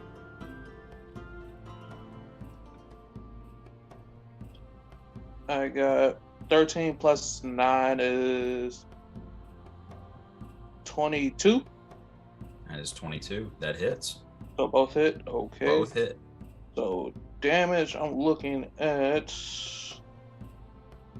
3d10 plus 6 2 times, right? Yep. All right. So 6d10 plus 12, correct? Yes. All right. 2, 3, 4, 5, 6. Oh. 32 and then 12 is 44.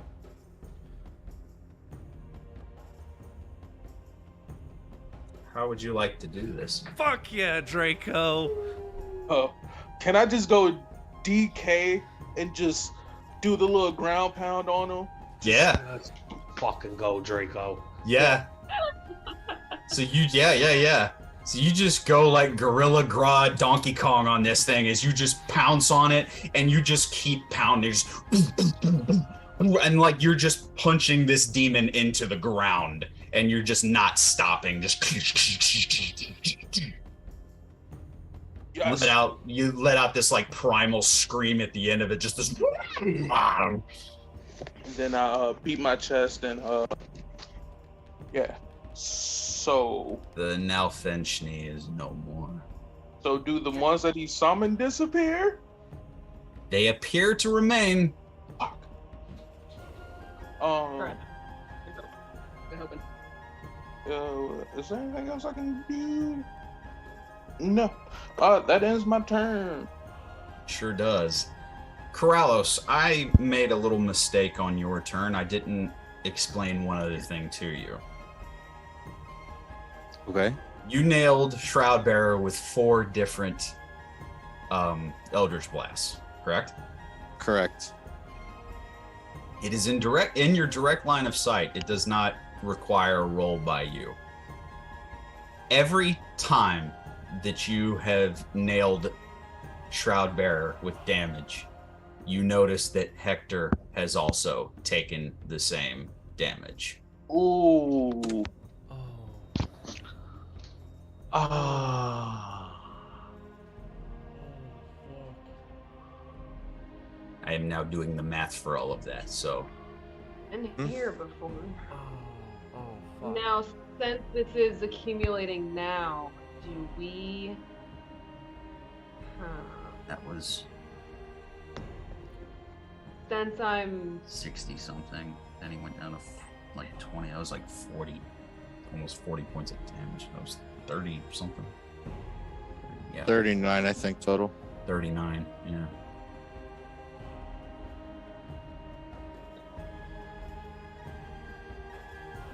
So yes, as each one of those Eldritch Blasts kept impacting Shroudbearer, you notice as Hector just starts, go, no!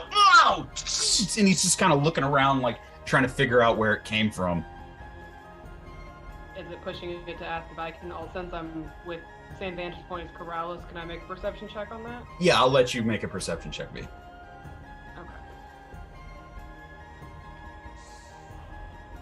Oh, right now, sorry. I thought you meant like on my turn. No, I'll let you make one now. It's fine because you're up in a second. It's just just a quick thing. 24. 24. Yeah, you notice.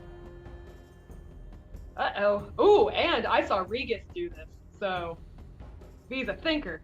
So I'll just say in the moment you're starting to connect the dots. Draco just laid waste to the Nalfeshni.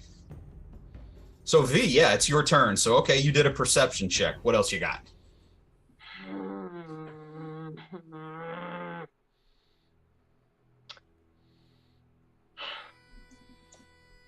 Okay.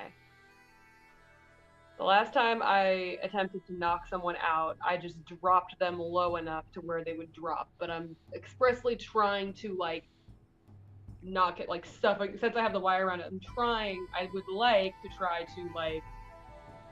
Never mind. I want to try to make him. I want to suffocate him to knock him out, but I don't think I could do that in any reasonable way without just dropping his damage low enough. Yeah. Because his damage is going to have to drop. Yeah. His HP is going to have to drop. Excuse me. Okay, as long as I don't, I'm gonna just do non-lethal. I'm still gonna beat the crap out of him, but I'm just not gonna kill him. Roll for your attacks. So yeah, I'm gonna do a flurry and use my key. Down to 6. Yeah, okay. I'm gonna do that, and I'm just gonna declare it non-lethal before I do. So. Duly noted. Sweet fucking Christ. Let me do math. Yeah, I knew that this was gonna kind of be how this episode went. So. Very combat and math heavy. It's fine though. Hey, I think it's been going I'm not trying to jinx us or anything, but I think it's been going incredibly smooth so far. I'm proud of us. Okay, so yeah, one you of them's guys at 20. rolled well. One of them's not 20, another one's a 25. Then I've got a 16 and a 17. All of those hit. Oh, sweet Christ. I'm so sorry. Is still a warlock. His AC is not but so high. Isn't that right, George? All right. Oh yeah. So this is going to be 1, 2, 3. Not that I forget my damage die every time. It's a lot, and I always have to make sure I'm doing it right. So I don't want it to be wrong. 1, 2, 3, 4 attacks. So that's 4 in the flurry and each hit, and then I crit. So that's gonna be. The first one's double. That's gonna be 1, 2, 3, 4 attacks. It's a very raised energy of you. It is very raised energy of you. But it is not very raised energy. This is all going to Hector. Menageries. Menageries. Me too. No, yeah. Don't make it a verb. Don't I don't make one of them. It's just repeating what you Raising? said. The menagerie. Raise this motherfucker. Okay, so that's 3 times 4. That's 12d6 plus 3 plus Jesus. plus the d8, Uh-huh. and then that's plus 3 for each attack. So that's gonna be 3 plus Kung Fu fighting. 4. Okay, so that's 1, 2, That courtesan was fast as lightning. 3. She's Okay. a little bit I like to frightened. imagine it's all just one attack, but it's the 1-inch punch. No, yeah. Oh, I was gonna say it was like that whole joke that Ali made, where it's kind of like, all right, I'm gonna count to 10, and I'm gonna hit you as many times in your fist as I can. And he's just, did I hurt you? Yep. Like, you didn't even see it. All right. 64 plus. Jesus Christ. 64. What's Good 3 Lord. plus 4? What's his total left? I don't think he's gonna. No, he's gonna go down. 11, 12. Okay, so that's 64 plus 12. That's 76. 76. So V sees that Hector is being hurt and makes that connection right before she unloads on this guy.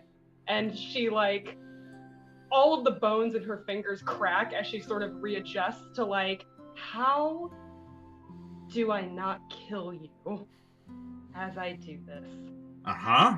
I'm just trying to be a good person, and I really wanted you to help with that, but I guess that's not gonna happen right now. And then she just fucking, like, scarily efficiently.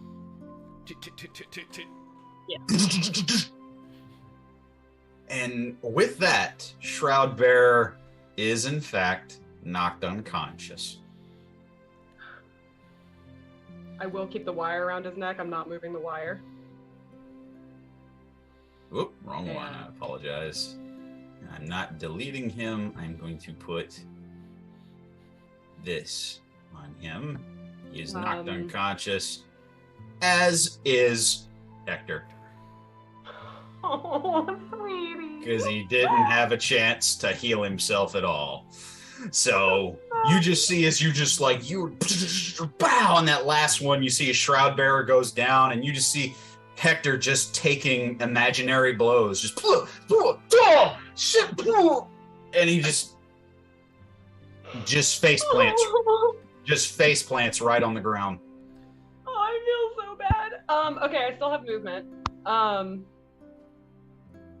gonna look over at Kraus and just snarl and go fucking, and just look at Kraus and just go, take it.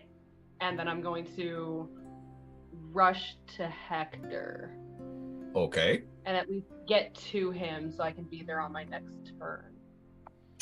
Right there, easy enough to do. Unless you want to go around. I know you've got the movement. It doesn't. You want to be back here? I want to be at Hector. I want to be. How much movement did I take to get to him? That right there was 5 feet. Like I said, Oh, it you was can 5 go feet. around to Cool. get, just depending on exactly where you want to be. You're a monk. You've got enough space to get to where you want to get to. Well, what I'm trying to say is that I have my movement. I don't know if you would allow this. I don't think I have the action economy, but I can drag him for half my movement and get him away. So You would have if to. that's Technically, that's possible- using your action to grapple him or to just grab him and drag him. You can't drag him anywhere right now. Yeah, I can't use my movement. That would be action. Yeah. Then at the very least, I'm going to kind of put myself between the demons and him. Okay. I will then my say turn. I can't do it here on the map. I will give you that you're standing over him. Okay. Yeah, perfect. So that will mean that any of those smaller demons that try to attack can't attack him on the ground. They have to go to you first. Okay. I'll give you that because he's an unconscious body right now. He can Right. you can stand over him. Yeah, that's what I'm doing. Okay, cool. That it for your turn? Yep. Okay. The herd's being thinned. Knight number 1.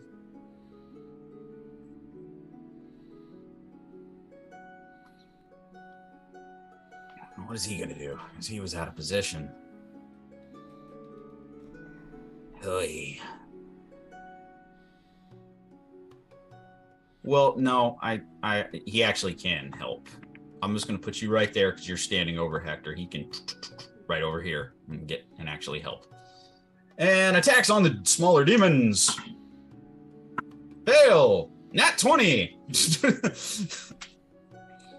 So that second one. Oh, there's 3. So 1 fail, 1 nat 20, 1 natural 1. This hasn't been my day with dice. All right, so 1 nat 20.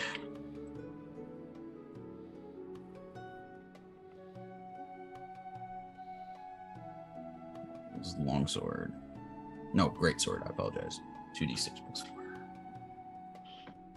Oh, that was the most bittersweet victory. 12 plus 16. Okay, not bad damage. That's to demon number 2, I believe. The other 2 haven't taken anything. 16. Only the first 2 have been taking all this darn damage.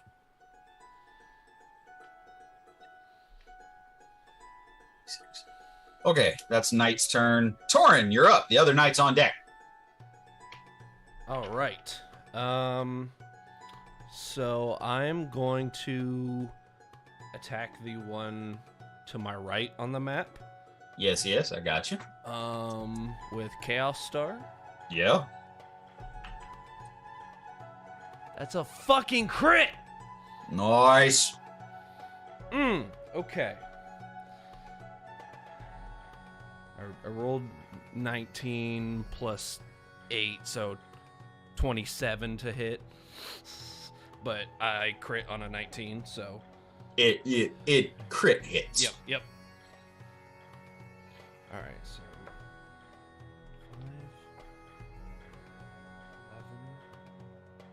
5, 11.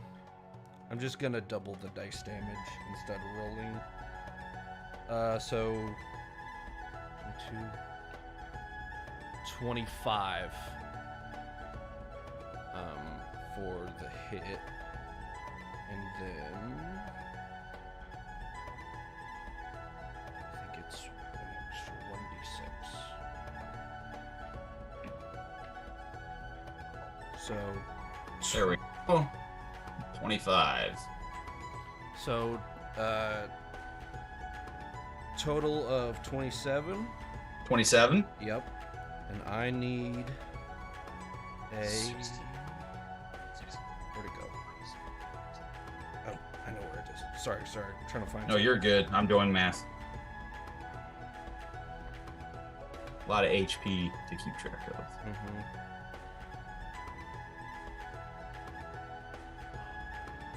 A wisdom saving throw. From the demon. From the demon.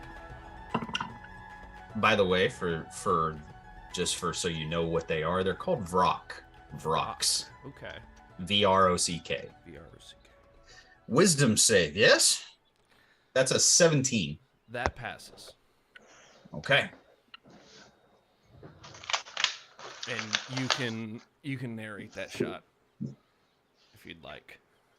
How do you want it to look? Okay. Definitely like a deep purple, almost black aura coming out of Chaos Star. Okay. So, all right, I'll give you like this like midnight violet arcane aura as Chaos Star makes contact with this demon and just it's a headshot, and you just see his, it's almost like the slow motion Rocky shot where you just and you see the teeth fly. And those of you probably have never seen Chaos Star emit that ability before. And neither is Torn. He's just like in slow motion, just what the fuck? Yeah, you see his Torn's. Yeah, you're definitely like looking at your weapon, going like, "Where'd that come from?" Like, not gonna complain. Good turn. Anything else? Yes, second attack. There you go. Is gonna be the one right in front of Hector. Okay. Technically in front of V, but yeah, yes, I got you. Yes.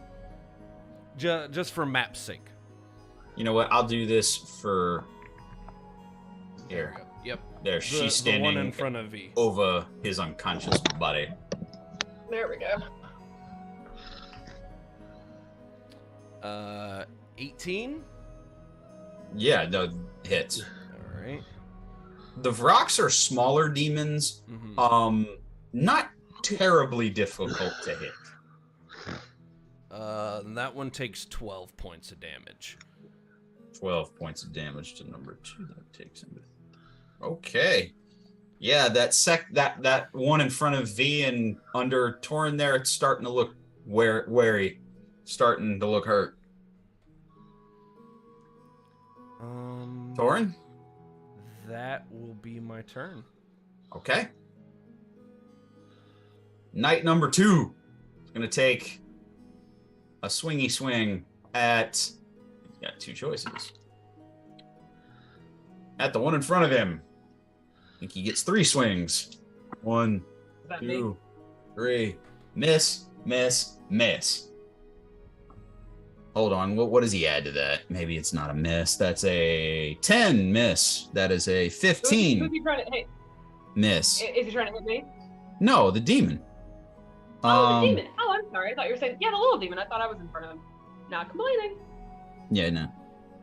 And the last one. Oh, he does hit on the last swing. All right, good for you. You guys have been utterly useless, but good for you. They are the goblin archers of this fight. At least they are hitting. Like they're not helping you a whole lot, to be perfectly honest. They're attacking the demons. They're just not doing a lot of damage. I mean, hey, they're helping, not attacking them. That's 8 points of slashing damage to that one. That's the number 3. That's 90. And that's the first time that demon's been hit. Hector is up. He's uncautious. Death save. Well, no, because you said you said non-lethal, so he's just unconscious. He's just unconscious. He is stable, is the word. He doesn't get a chance to come back up, but he's not making death saves. But he can't do nothing. He's unconscious. He's taking a nap. That's why I did the very dumb thing and went to guard him. Sword dancer.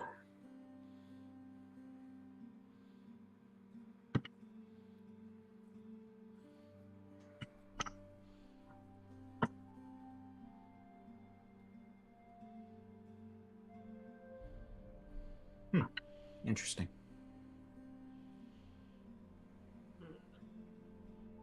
She is going to use her telekinesis to make 3 attacks.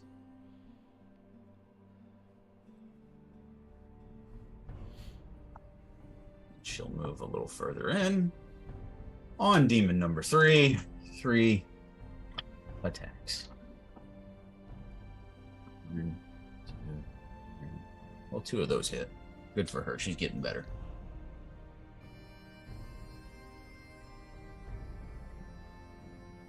We'll do it like that. So we got 15 points of slashing damage to that demon. Look at that. They're getting better. Basically, you just see is her telekinesis, her blade's still floating around her like shells in Mario Kart, for lack of better terms. And you see as these floating blades all take swipes at the demon. 2 of them actually making contact. 3rd one misses. That's it for her turn. And that takes us back to the top of the order.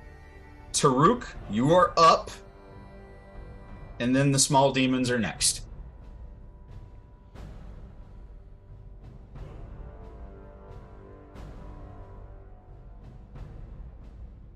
Did you hear me? Hello? Yeah. Yeah, cool. Sorry, Tim. I got No, you. I can't. I can't see you guys right now, so I'm double checking to make sure you hear me. Blind. Yeah, I'm flying blind right now. So. All right. So All right, there's so since that big demon is dead, like my frightenedness is done, right? Like, Oh yes, the frightened. Well, I believe as it dies, yeah, it's the object of your fear, so it drops immediately. You can't be afraid of something that's dead.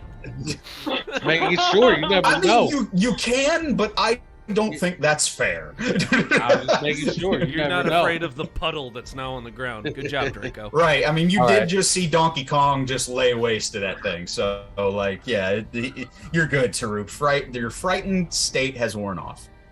All right. So there's Draco. There's a demon to the right of Draco.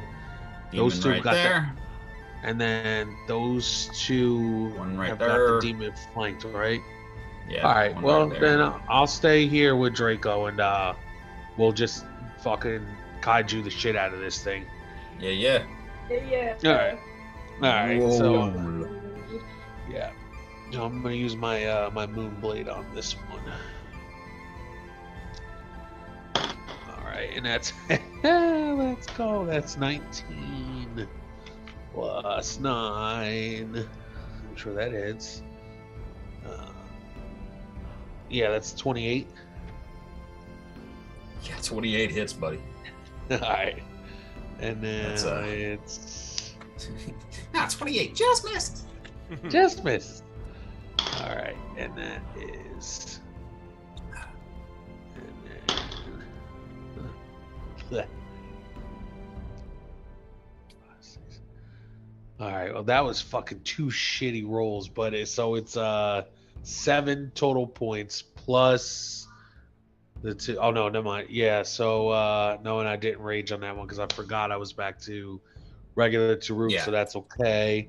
Well, that's all right. All right, so 7 total points of damage. 7 total points on that Yeah. one. Got you. Rolled a 1 and a 2. Ugh. Now you still have a bonus action. Ah, yeah. You're right. All right. And that's a whiff. That's a 2. Yeah, that misses, Whiff buddy. there. Yeah. The first one, you definitely connect with the this vulture-like demon. The second one, it kind of darts to the side as you completely miss the Yes. second strike. Yes. Ooh, yep. I haven't given you a vulture demon noise. There. My Thank you engine for grumble was that. kind of cute.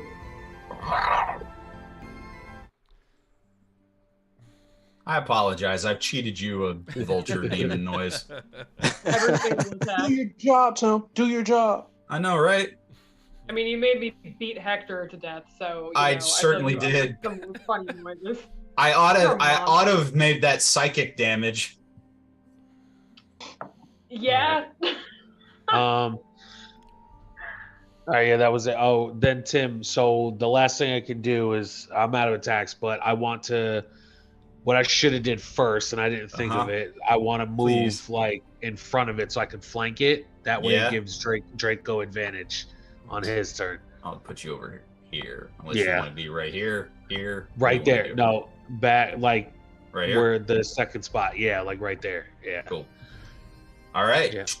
You move over there. Excuse me. Wait, actually, Thank you. sorry, Tim. Actually, can you put me in between the demon and the I guess The- it's the ogre, or That the one? the dancing blade? Yeah, there you The go. dancing perfect. blade? Yeah, I got you. Yes. Yep. Thank you. Gotcha. You still have a bonus action No. I used my bonus action to do for that second hit, and I missed. Oh, for remember? the hit. I got you. Yeah, the hit. Yeah, Yeah. I went. Yeah, I did this all ass backwards because I didn't. I got think you. right away. I got you, bro. But I'm giving Um, Draco the advantage on it, so it works out. Yeah. Well, Shroud Bearer is unconscious. Now, the vulture demons. Okay.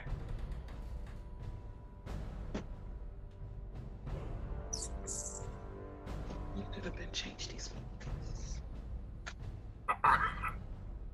Just dart over here.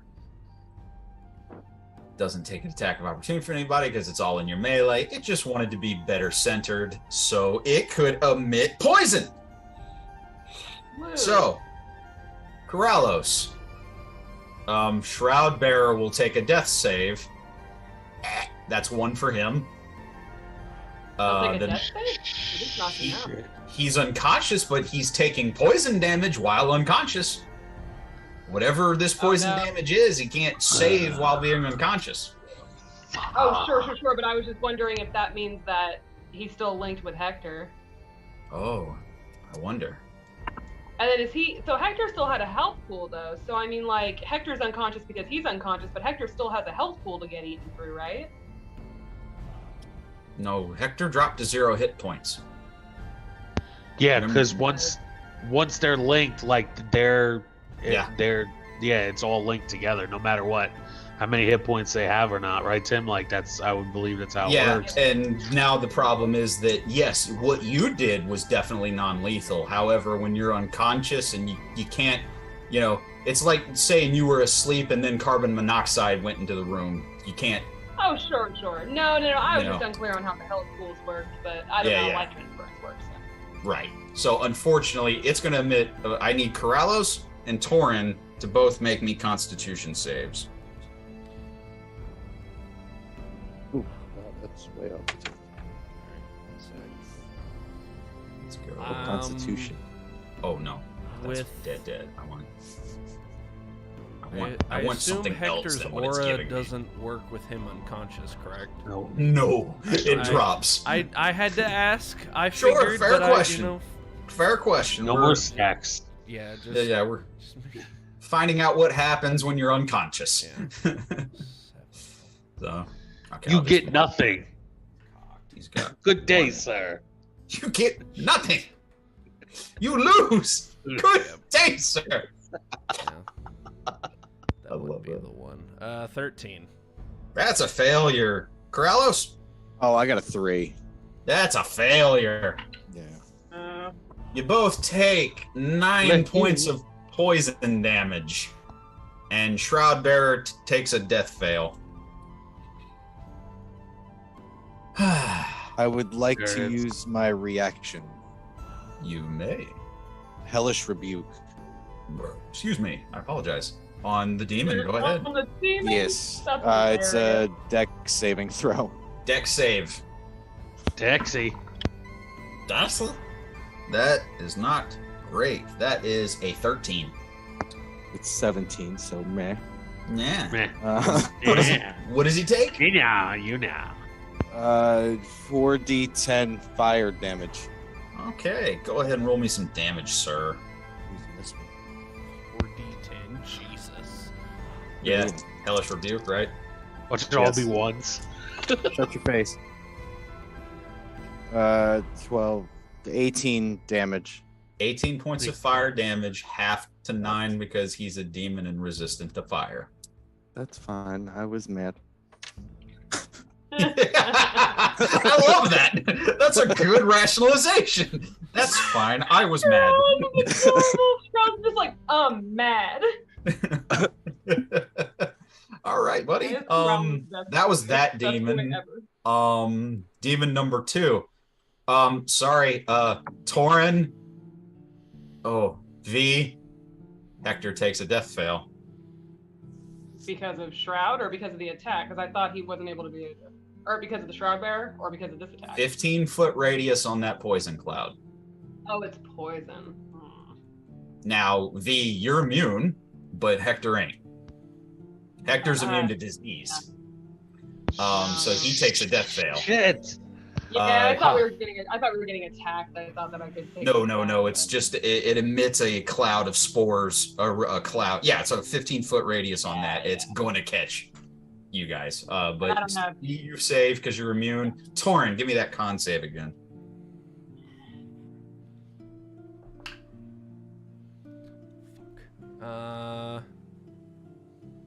Sorry, math. 11. Dude. You take 6 points of poison damage.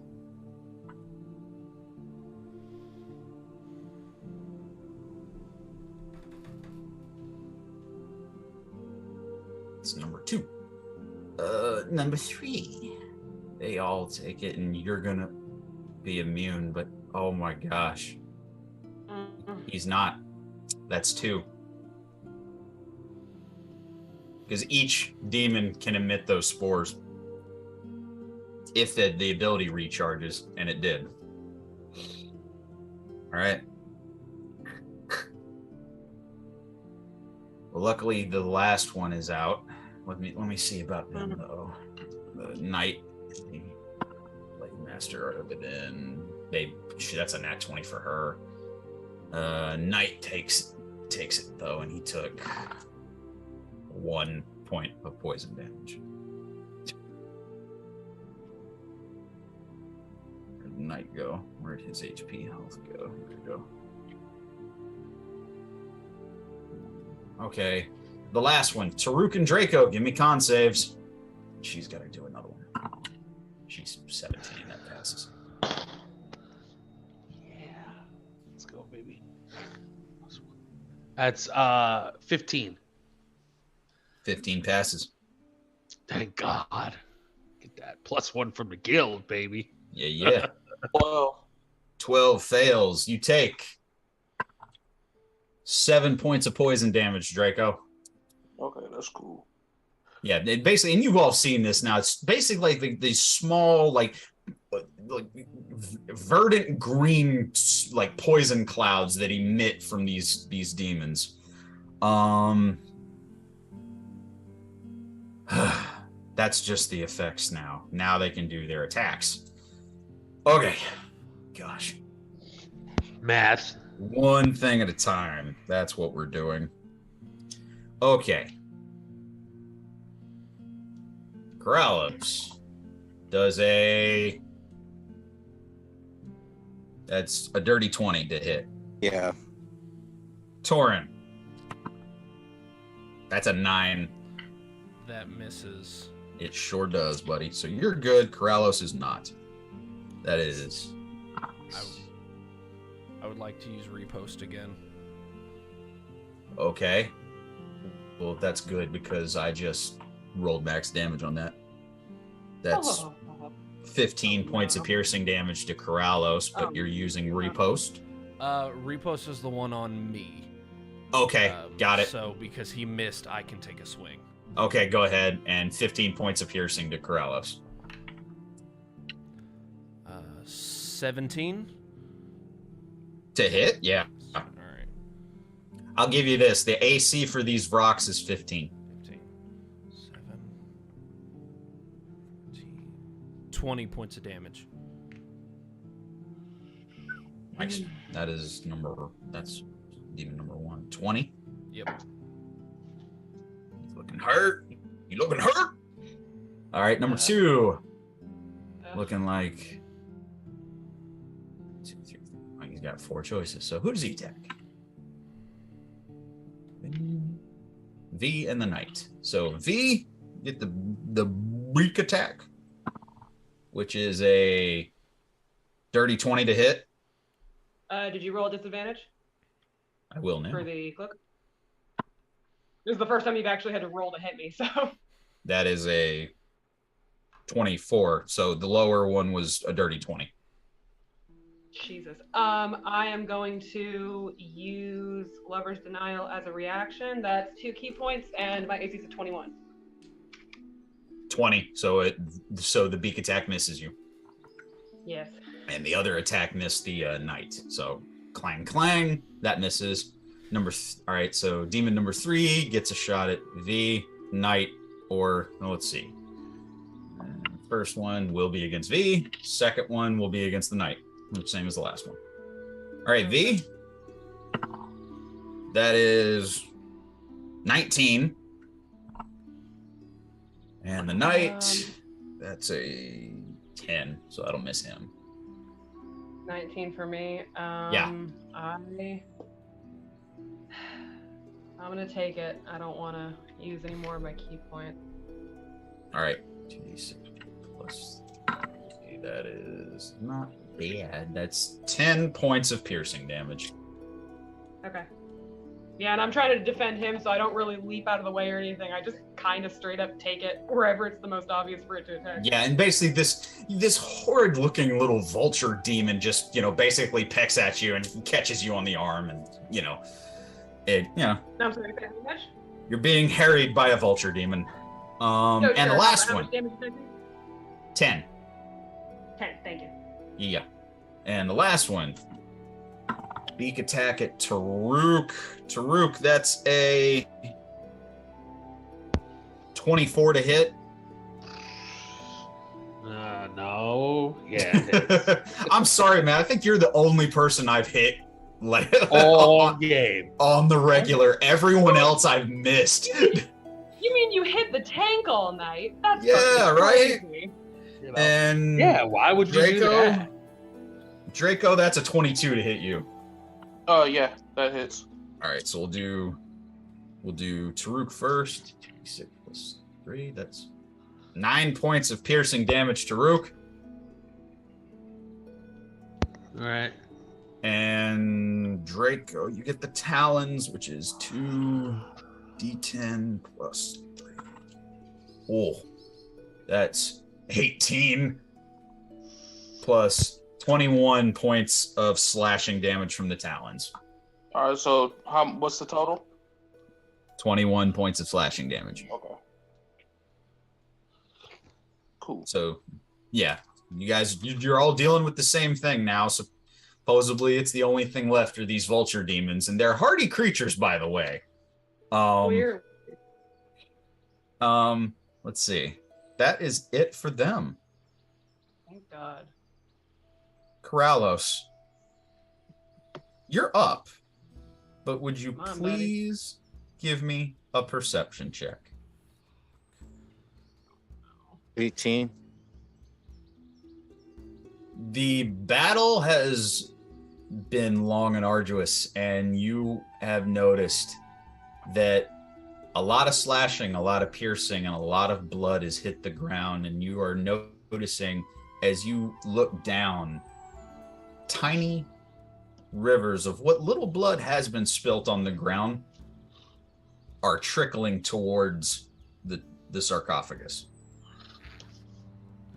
almost as if drawn to it. And you notice that the runes on the ground are glowing a brighter hue. And you notice that more of them are lit all around the sarcophagus. It's your turn.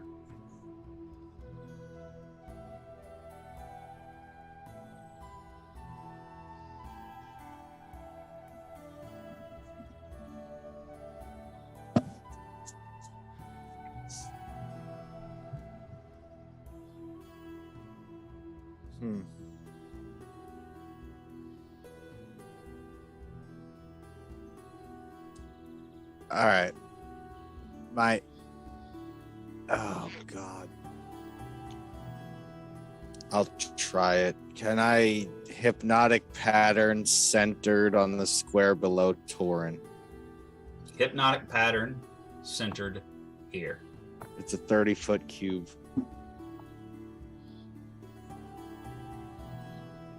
30. You can get all of the demons.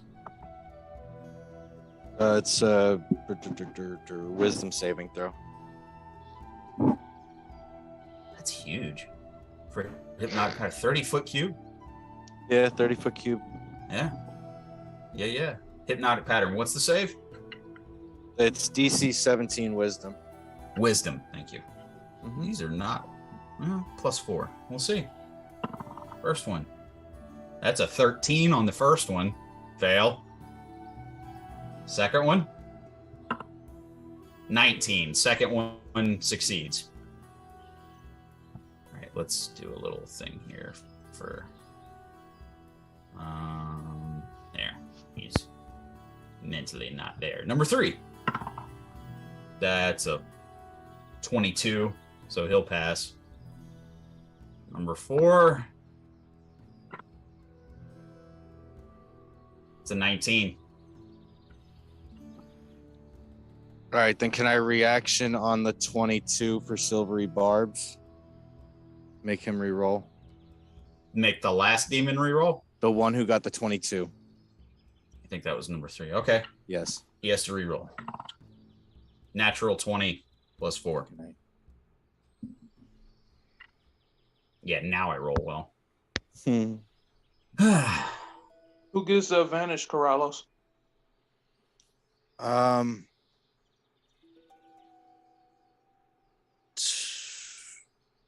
Jesus. Torin All right. gets the And advantage. this demon right here in front of you is under hypnotic pattern. Fantastic.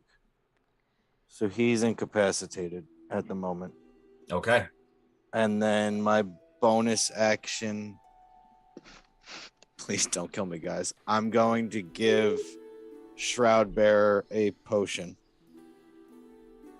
Okay. Hmm? They're linked, right? So if I heal No, him, yeah, it that's fine. heals That's fine. Hector. That's interesting. Let's look that up, shall we? I'll have Wait. to find that out. That's a thought. Maybe That's a it's- thought. But No, if it's a good thought. you got it down. Hold on. And Wait a minute. Wait for the ruling. I'm not mad at it because I'm not mad at it yet. It makes a wisdom, however, if the dream catcher required to cast on a failed save, on a successful sorry.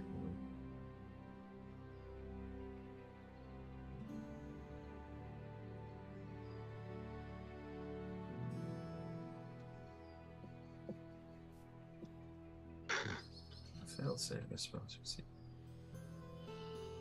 The target reach will be affected the next time they.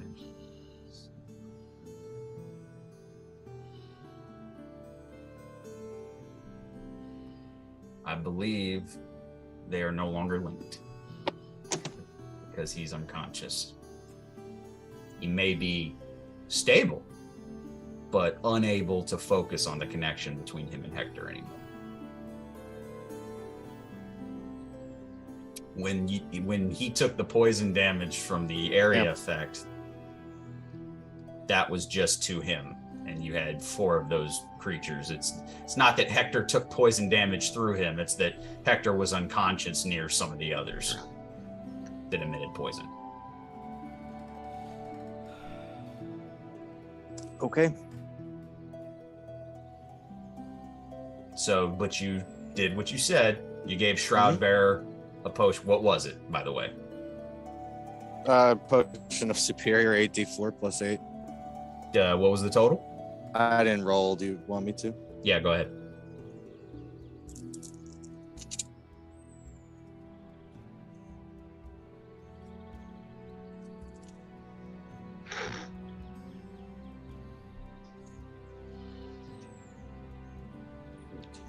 $17. 17. No, one more. Oh, 18. waiting then. 18. Okay. Cloudbearer, his conscience on the ground, 18 hit points.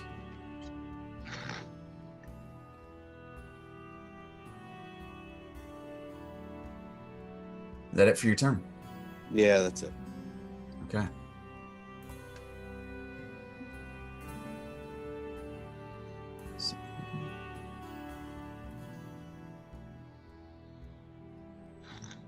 Draco, you're up. V, you're on deck. Question. I'll be able to come out of Great Bay Farm, correct? Since it's the polymorph spell. Yeah, it still works like a spell. You can drop it if you wish. Okay. I'm gonna drop it. And then I'm a bonus action. Let's see. A 3rd level healing word on Hector.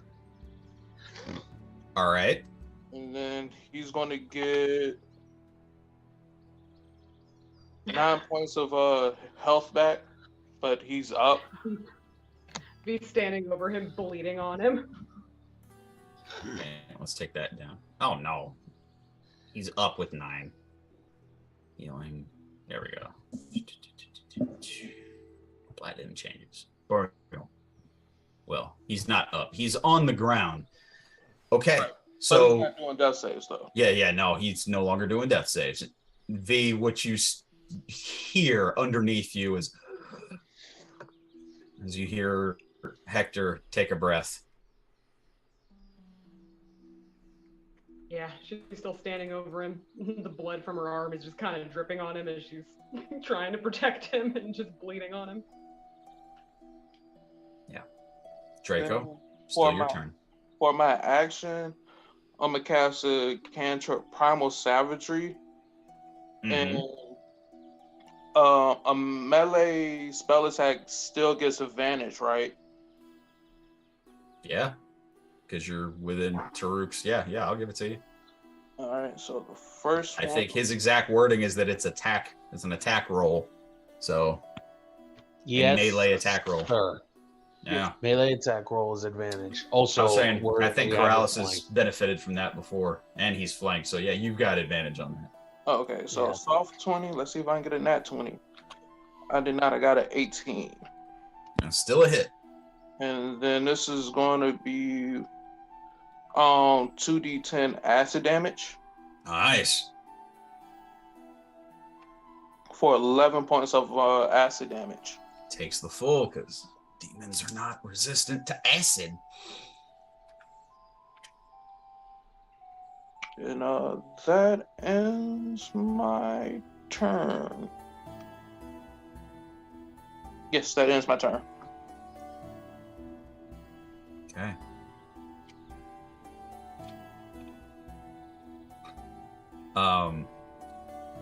Good turn, Draco. V, you're up. Then one of the knights is next.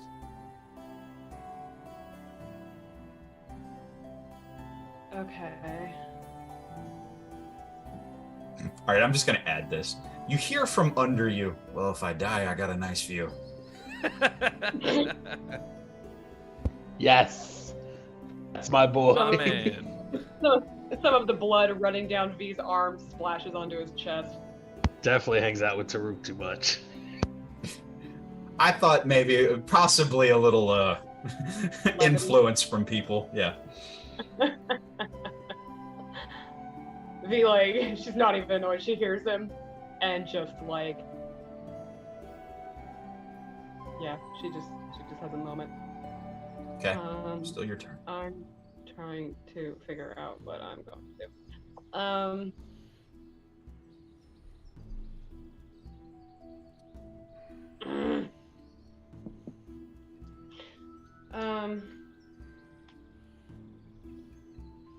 Give me a second. You're fine. This has been high stakes combat here, so. Just a little bit, you know? It's been a little tense, a Oh. little extreme. Mm-hmm. I had the thing I needed uploaded, and then 5e Tools decided to shit the bed, so sorry, I have to re-look up what I was. Listen, I'm dealing with roll 20. I feel your pain. Yeah, I yeah, do. You get me. You get me. I get you. Sorry if roll 20 ever thought about being our sponsor. Listen, their system is not very raise energy. All right. It's not. It's so not raise energy. All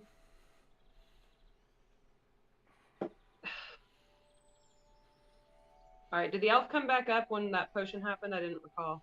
Yeah. The elf came. He's up. Well, he's on the ground, conscious with. Yeah, he's up. And so now, Okay. as you know, Hector is conscious underneath you. Right.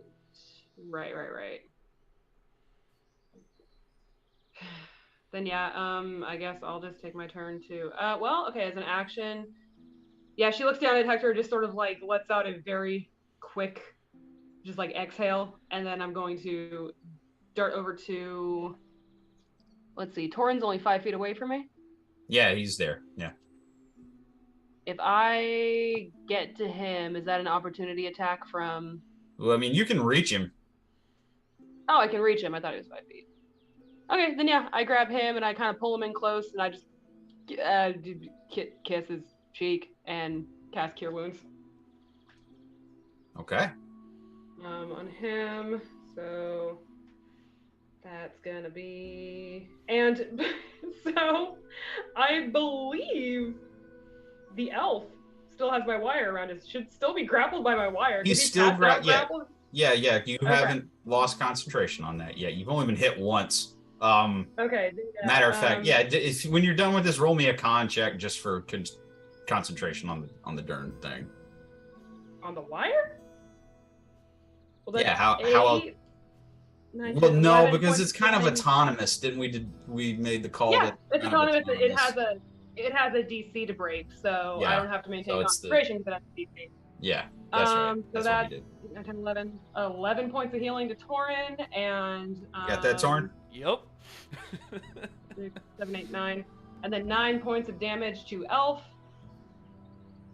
as he comes back awake with the animated wire alive. choking him again. Oh, okay, got it. That you just halved his whole HP. That's fine. He's like, I'm yeah, alive. I sure fucking did. And that's gonna end my turn because now I don't have to leave Hector, so until he gets himself back on his feet, I can still stand over him. So I'm still standing over him practically. I just reached over and I looked down at Hector and I went, oh, thank the gods. And then I'm gonna go over, grab Torin, pull him down, kiss him, heal him up, and then I just kind of flick my hand over the wire and it pulls the guy back up onto his heels or back onto chokes him again. Okay. And then my turn. I'm fast tracking the knight's turn. That last one sucked. Still 19 points of damage to that demon.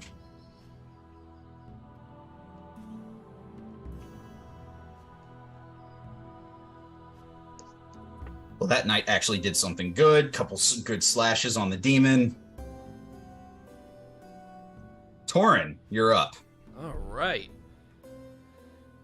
Thank the gods. Well, with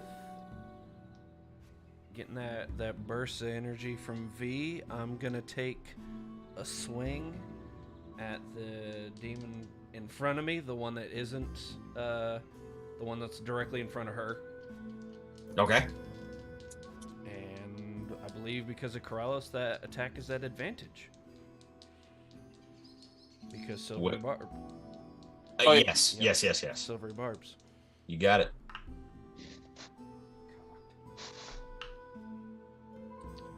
18. Well, it hits. For the first one.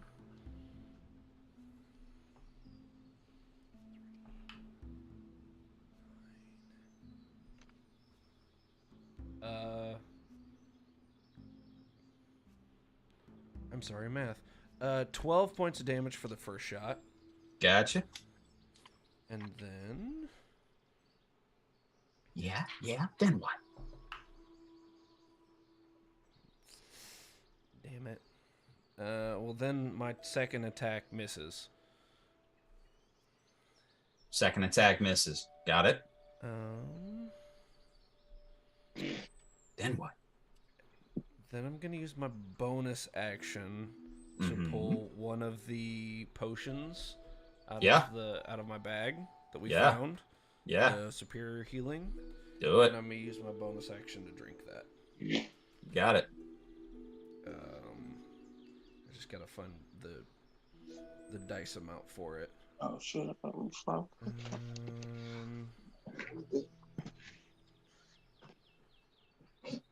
And that'll be my turn. I'll add the damage when I find this freaking DC for it.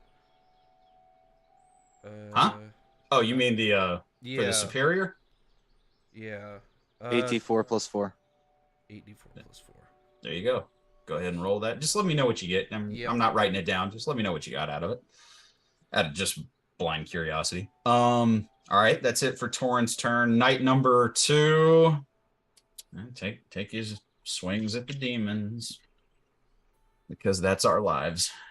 1, 2, 3. All 3 of those hit. One of them's a crit. Look at that. Plus 6 plus 15 plus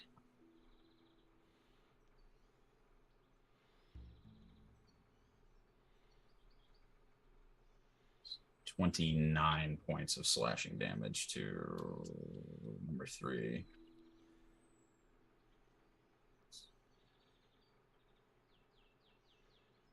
So you just see his knight, one of the knights just starts carving up that vulture demon in front of him. Most of the demons, except for the one near Draco and Taruk, most of the others are looking badly hurt.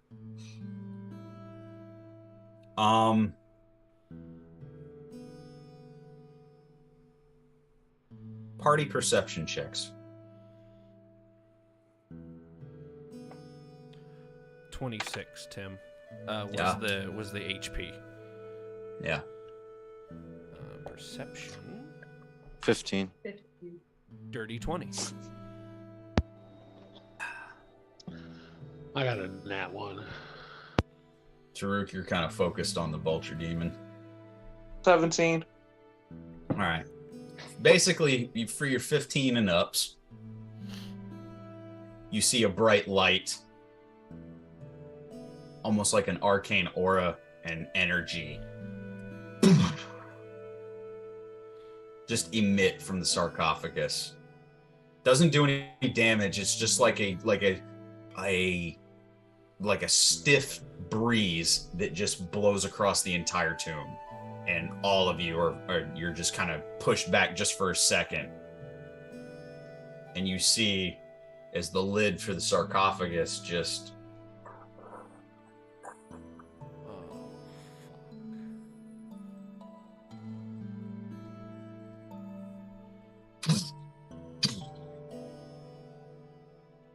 you see a decomposed arm grab one edge of the sarcophagus and the other, and almost like somebody getting up out of like a tub, you just see this undead, decomposed being in plate armor rise out of the coffin.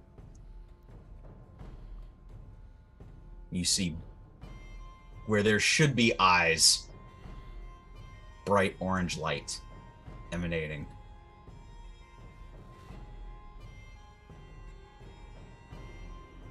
Queen Calliope has risen. The ritual has completed. Nope. Fuck. What was the goal here? Oof. You see Corrales. You see as the shroud bearer, who is still conscious, he's on the ground looking up, and he's just... You just see fear in his eyes.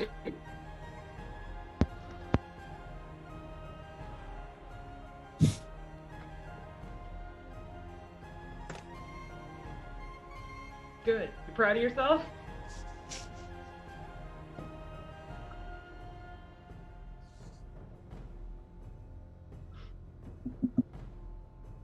Tim. Yeah. He's selling. There you are, you're back. No, you're not. Heard you for a second. Perfect time to promote Raise Energy. Hello? There you are. There you Thank you. Corrales, you see nothing but fear in the eyes of the shroud bearer. Taruk, you didn't notice anything. Draco, out of the corner of your eye, you see the Blade Master smile. And you see she kind of cracks her neck. And she goes, finally. That's it. Finally what? Finally what? I think I had. Yes, where's she? I had one for her down here. Because I wasn't sure if the fight was going to end or what. Where'd she go? When she runs, V kind of takes a knee There we over go. Hector and just goes, I'm gonna need you to get back up on your feet.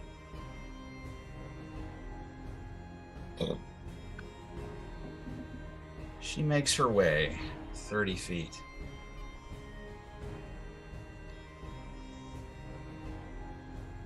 I'm going to say, let's see, let's have Her make a perception check. Oh, she's very perceptive.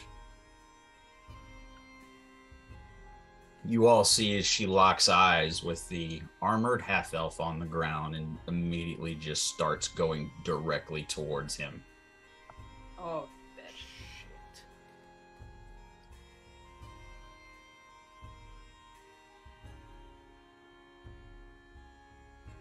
We are still in combat order. Oh, yes. Yes. Oh, shit.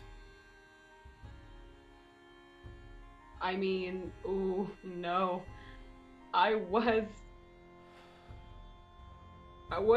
standing. It was ruled that I was standing between him and the demons, so That is correct. You are. I'm She has still closed the the first- distance. So basically, you see is this undead queen just strides directly towards you, and you hear a otherworldly voice come from, you think, this shriveled up corpse in plate armor. There's no protecting him. All right, V. Oh, I can fucking try. I'm gonna die, but maybe that takes it first. First one is a 17. Is this worth it?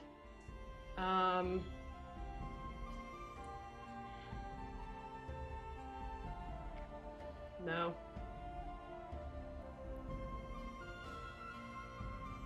No, I'm gonna use Liver's Denial and it doesn't hit. Okay. Doesn't. Miss. Second one.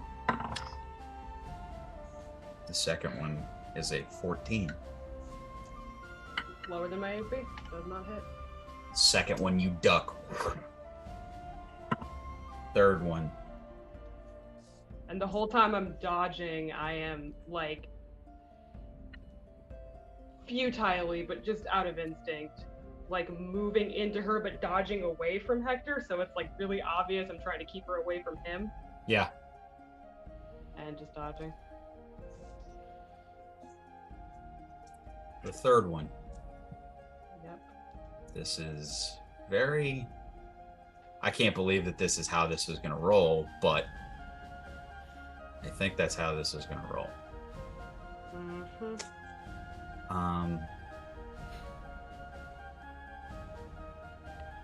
And roll at disadvantage. What's your AC? 16. 16. And if it's a melee attack, roll at disadvantage.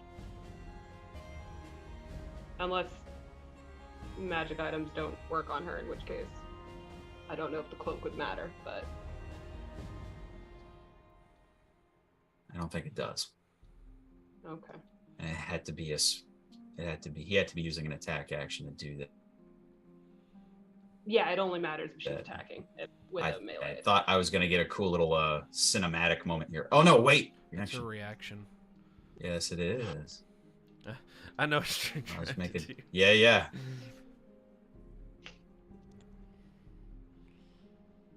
Allows you to make... All right, well, here's the thing. Mm.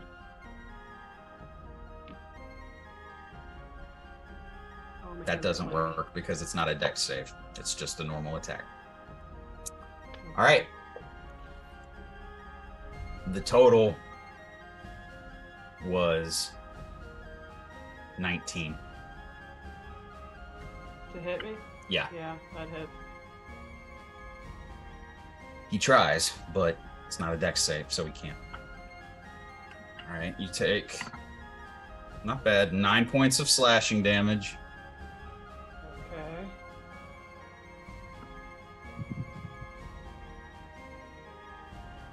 $15 points of necrotic damage as you feel part of your life just, that sword cuts through you and reaches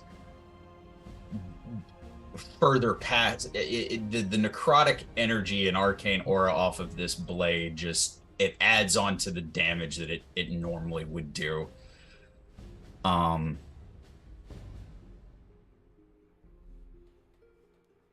You see she is focused on you because you're in between her and Hector right now.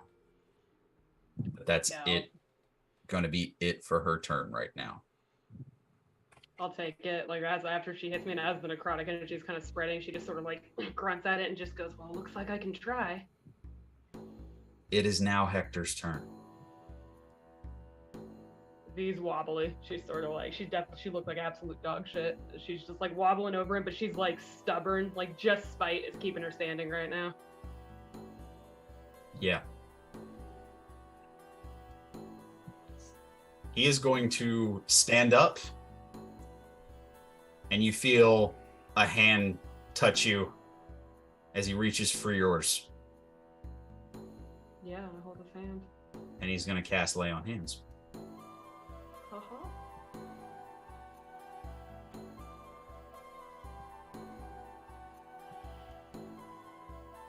Where's his health? Where's his Lay on Hands? Here we go. Yeah, he's used a chunk and y'all haven't rested. He'll give you 20.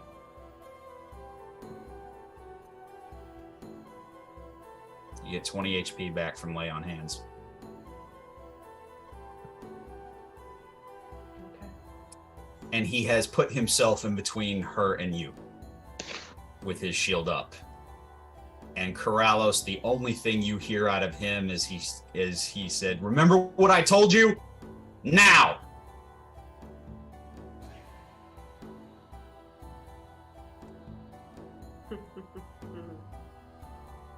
That's Hector's turn.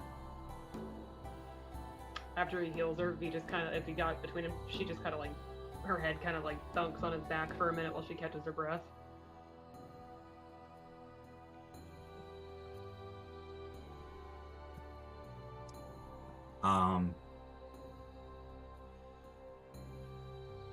The sword dancer. Ooh, she starts carving. Okay.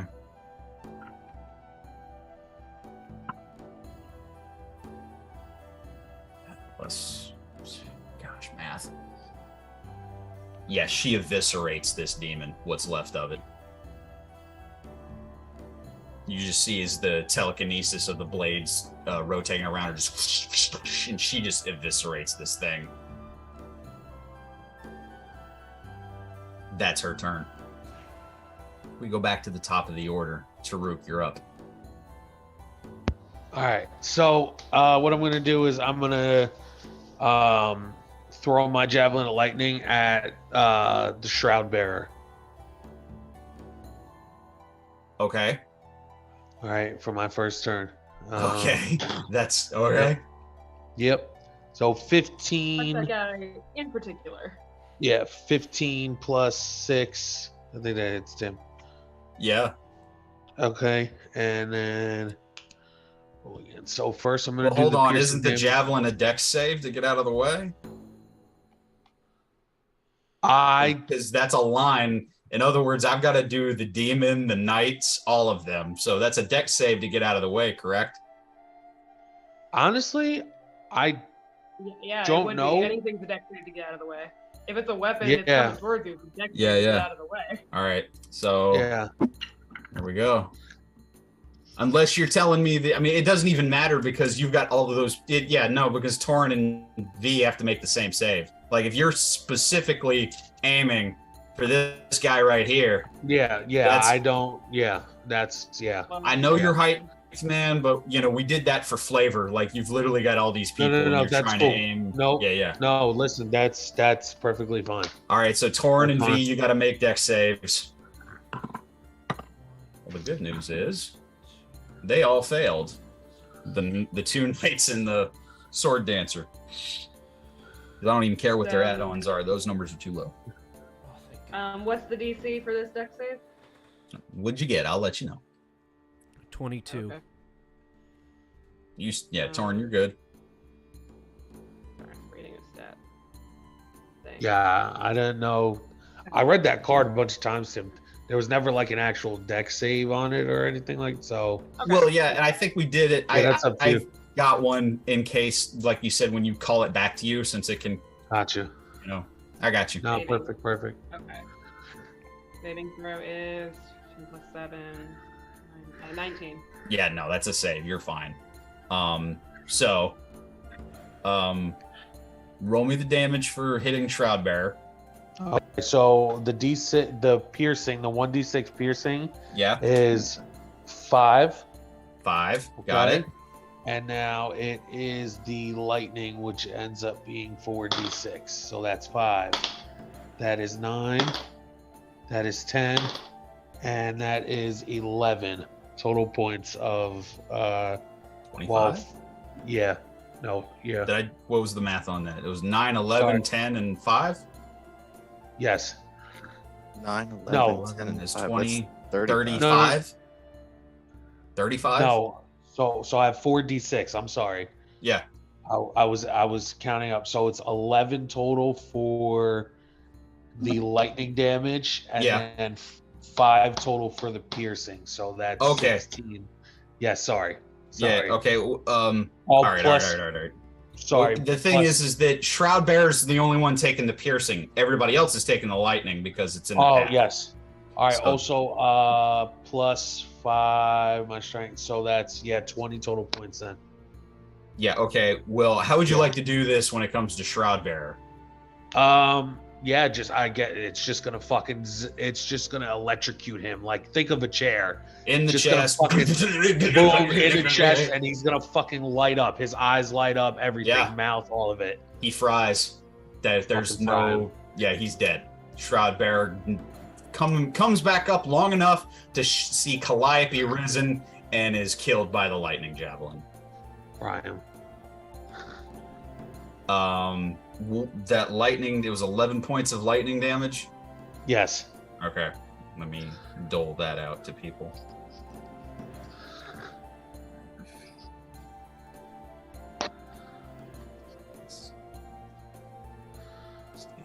Sword dancer.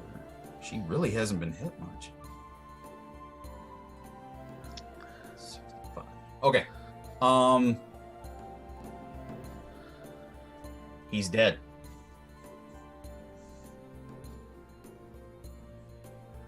Shroudbearer would be up, but he is no more. It is now the I get- demons. Oh, you got. You got another one. Yeah, one more. Yeah, Go I ahead. get my bonus. So Do now I'm gonna turn my attention. Let's see, there's nothing there for her. This is where I got a decision, either the demon or her. All right, let's go with the D4 again. All right, and that's her. So Draco, I'm gonna leave the demon to you, and I'm gonna turn to the blade dancer. Okay. And I am going to hit her with my moon blade. So I'm Yep. gonna roll that one there, right there. Okay.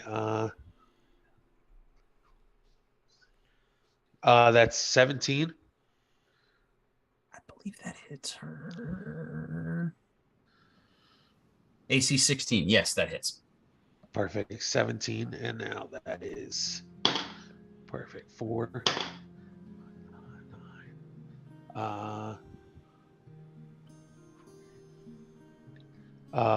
14 total points of damage. 14 total points of damage. Got it. You see is taking a little bit off guard as you turn on her, and she just takes the blow and looks at you and just smiles and goes, "Oh, it was bound to happen eventually."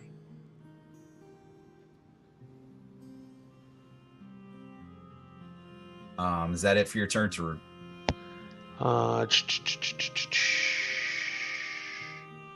Yes, that's it. All right. Time for the demons. Corrallos, one is under hypnotic pattern. Let's do him first. What are you doing with him? Leave You him just- leave him incapacitated. Yes. Incapacitated. Hell Got yeah. it. Very well. Guy. Fuck that guy in particular. In particular, that one's out. So leaves this one.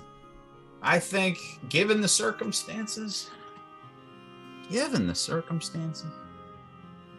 how things are going horribly, it's gonna go. It's got 2, 2. Okay, so Torin, beak attack. It's cacked. That is 21 to hit. That hits. So you're getting beaked. 13 points of piercing damage. The knight takes a natural 20 on those talons.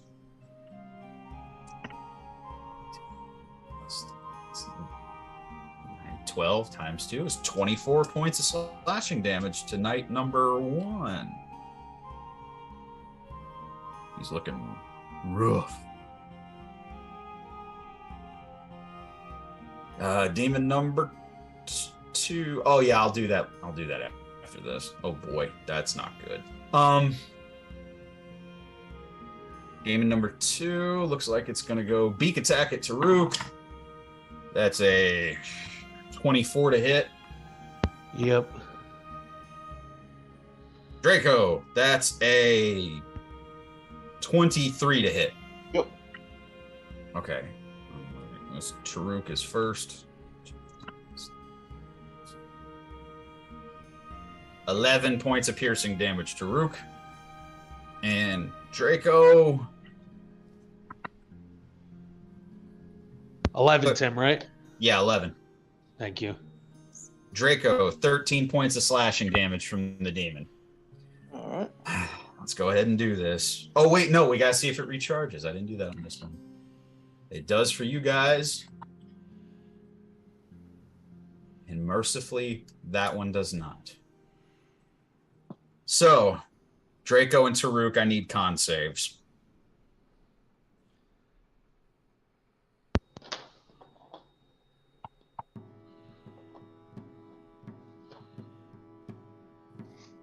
That's a 9. It's a fail. That's 17 plus 4. That's very much a pass. Draco, 5 points of poison damage. All right. Cool. That is it for the demons. Corrales, you're up. Draco, you're on deck.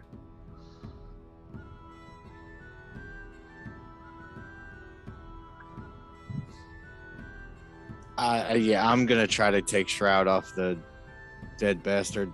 Easy enough elf. to do. He can't object. He's dead. So you take Shroud off of him. Does that count as an action? I will let that, just taking it off of him, I'll let that be a bonus.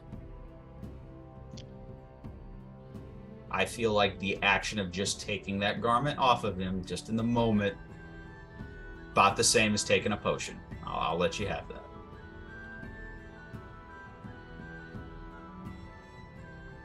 Then can I put Shroud on?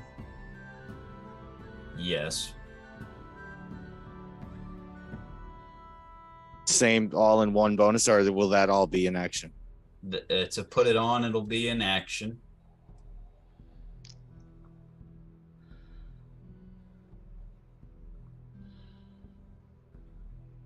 Then yeah, I'll do that. Okay. And then that's everything. Yeah. I'm just going to help you out here and tell you, just keep in mind that it takes time to attune to something like that. I know. Yeah, I know. Okay. Is that it for your turn? Movement? Anything?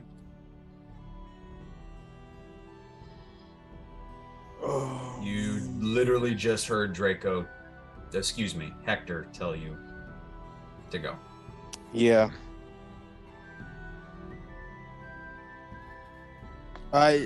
Which way's the door from here? I'm sorry, I don't.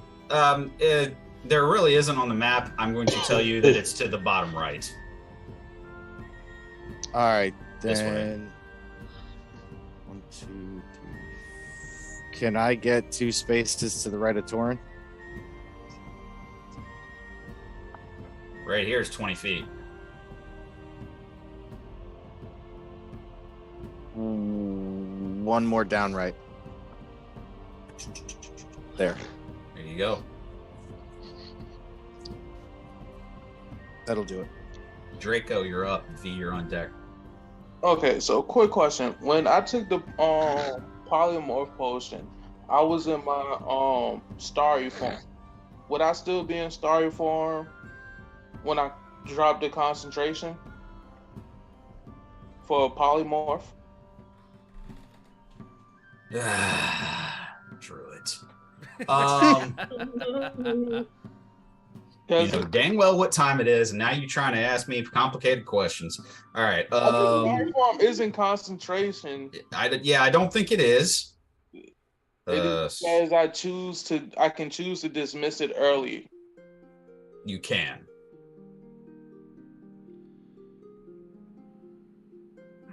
I don't think it's concentration. I'm looking it up now. Starry for you gain the venom harness constantly because you expand on this. You retain your games, but your body becomes luminous. You join some whenever you use some restarter form. It doesn't say anything. No, you don't have to. You're just choosing a form. It doesn't. You don't have a concentration to it.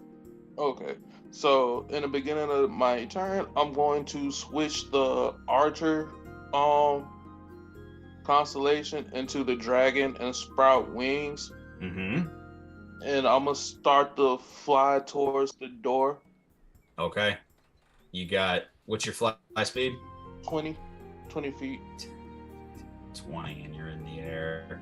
Demon's gonna take a swipe at you as you fly by, because you know there's not that tall of a roof in here. Yeah. It's gonna be. I'll give it a slash with some talons, and that's a 23. It hits. That's 14 points of slashing damage. Cool. Alright. I'm still good. And then I'm gonna use my action. I guess for the demon that struck me, I'm going to retaliate with a guiding bolt at 2nd level. Guiding bolt, nice. And then does a 17 hit? Oh yes. Alright, 5d6 of radiant damage is going to equal out to 16. That one. 16 points of radiant damage. Nice.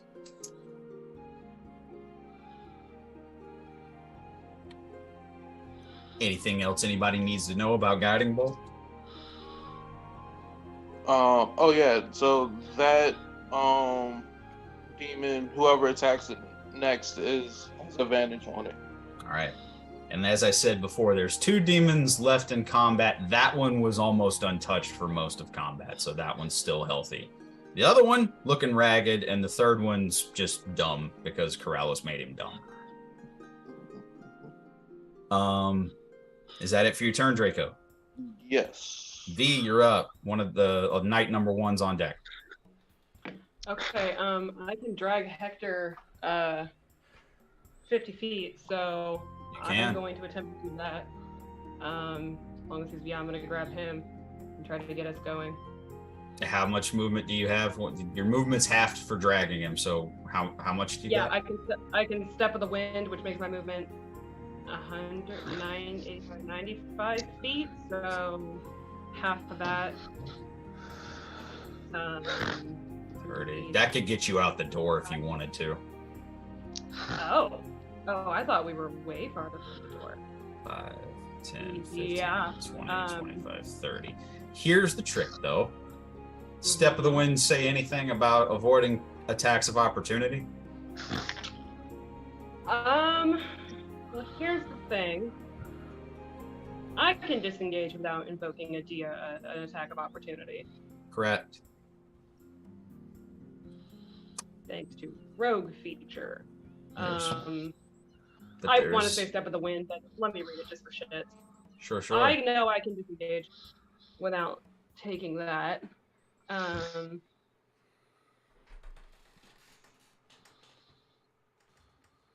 mean, well, Step of the Wind explicitly is taking the disengage action. So if I'm Step of the disengage action, if I'm taking it, then it doesn't invoke an opportunity attack. So Yeah, it's explicitly the disengage action, and if you take the disengage action, your movement doesn't provoke the attack of opportunity for the rest of your turn. So it is said in the wording of Step of the Wind. But you are dragging someone. So that's what I'm saying. So at that point, one of us I would assume, unless my rogue feature in Step of the Wind. It doesn't transfer to the person you're dragging. No, but I assumed it meant that since I was taking, it was kind of like when I was taking acrobatics checks at disadvantage with other people. Yeah. I could make the case, and I'm just lawyer. I'm literally just sales pitching here. I know what you're doing. Go ahead. I could make the case that since I'm essentially taking it at disadvantage, I'm taking the lower thing here for dragging. It would be incumbent upon me to dictate for both of us. And since I have that feature, I'm essentially assuming his turn with my features. But that is up to you. My issue with that is that you were both surrounded by unfriendlies. Well, I was mostly just focusing on the queen. As far as the other unfriendlies go, no. Me taking the disengage action from her I believe is what I'm making the case for. Obviously, going back through all the other enemies. The problem is that you weren't disengaging from her. Hector was in between the two of you. Hector would be the one that's being pulled out of her melee. So Hector is going to take an attack. Okay, all right, because I get this is really splitting hairs. Because if I disengage, you're saying if I disengaged on my own, I wouldn't evoke an attack of opportunity? Okay. I'll move you back here. If you leave him there, you can disengage, no problem, just right out the door. Okay. I'm saying that you said you're dragging him, so that's going to have your movement. You aren't in melee with her. You're not in melee with her, so you're not getting an attack of opportunity from her. You might get one from the demon and the knights, but you're going to be too quick. Right. That's not going to be. That's what I was trying to get clarification on. I didn't realize that if I wasn't dragging him, I wouldn't have taken an opportunity attack. So not from her, you wouldn't. Out of here. Okay. No, I'm still going to drag him out of here. Okay, so this is what's going to happen. I'm going to say that you're going to be okay. He's going to get one from Calliope because you're dragging him out. I mean, she was gonna attack him anyway, so.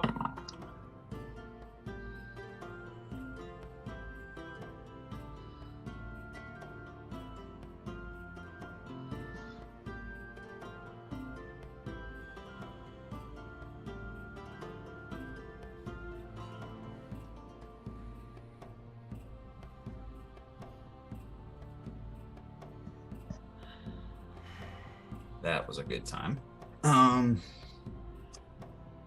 Okay. Yeah, and she's only gonna get the one. Oh, I'm shaking.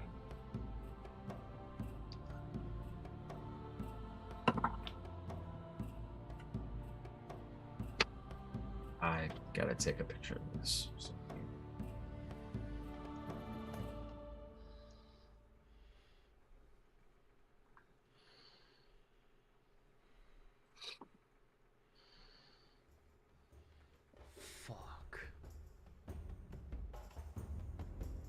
Can I react to that? You may. Silvery barbs. Makes her reroll and take the lesser, correct? Yes. Uh-huh. And you did not use your reaction on this go around, so yes, you can. That is a 21. Tim? Not a crit. Yes? I'm not trying to be annoying here, but I'm on D&D Beyond. And it does say, under something that I'm looking at, that forced movement does not generate an opportunity attack. Forced movement includes being shoved and pulled while grappled, pushed by a spell, etc. However, there are ways of technically defining force. So again, it still kind of balls in your court, because it depends on how you define force. If it's a spell or being grappled or pushed, I'm dragging him, so it's still sort of balls in your court on that, but if pushed counts. Well, D&D Beyond make the call. I will say that I'll give it to you, but I don't like the ruling on that because you're not like, this isn't like you grabbed this person and you did Misty Step or you teleported or this is literally you grabbing them by the scruff and going, come with me. And the whole point is that... To be fair, there's no player's handbook reference on that. It's just something on D&D Beyond. So again, I'm just pointing it out because I would hate myself if I didn't. But all right. Yeah. I am content with the level of campaigning for this call. So, all right. I will say this: that in the moment you, with your awesome Hosassin dexterity, grab him by the scruff of like the back of his armor and pull him just as Undead Calliope is taking a swing to just cleave his head off. And he basically, it's one of those where he's pulled out of the way as the blade is he's just out of reach, and you drag him to the entrance to the tomb. Okay. So I'll give you that. Awesome. Literally shaking. Night number 1.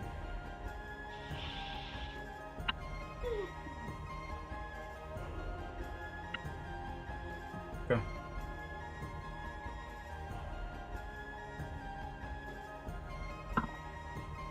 Hey, Torin. Yeah. 17 to hit. Miss as the knight takes a swing at you, and you weren't exactly paying attention to him, and you parry the blade off to the side, like, we're doing this now. Yeah, I'm definitely gonna look at him and be like, really? Right now? Yeah. Yes, right now. The other two, he swings at the demon.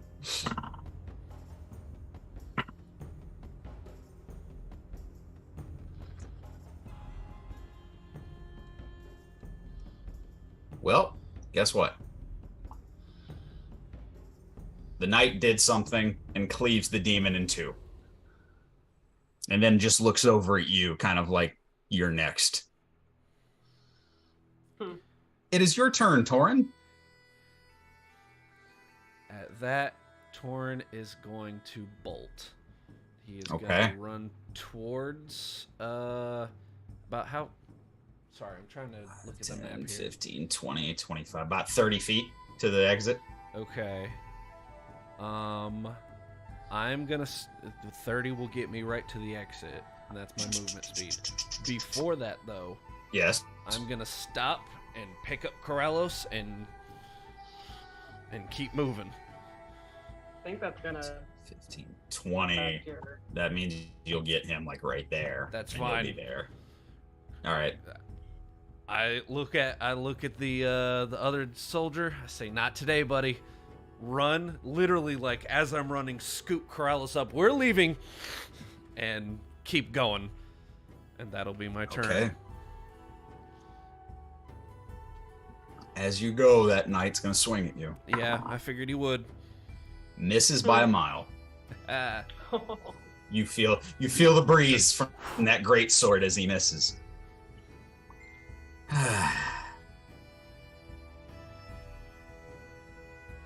Going down. Knight number 2.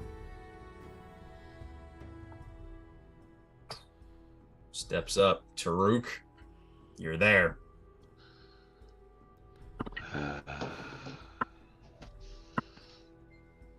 Two misses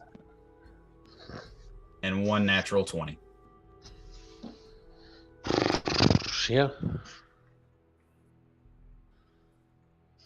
2d6 plus 4. Can I use my reaction now then? Does it still count from before since the whole thing didn't happen? What? The attack of opportunity didn't happen on Hector, right? So did I still use my reaction for silvery barbs then? No, you did not. Then can I use it now on that damn nat 20? Sure. I'm the nat 20 killer, damn it. Let's go. The knight. We were pulling out all the fucking stuff. That's a total of a 9. Yes. Misses completely. Tim's taking mental notes. Kill Corrallos. I don't think This is I've why that targeted shirt- anyone in this one. I've dealt the damage out evenly, I believe. This is why that shirt is Corrales' fucking uniform. Yes. Yes, it is. This one. Now, I have a thing. I need to know what the range on this is.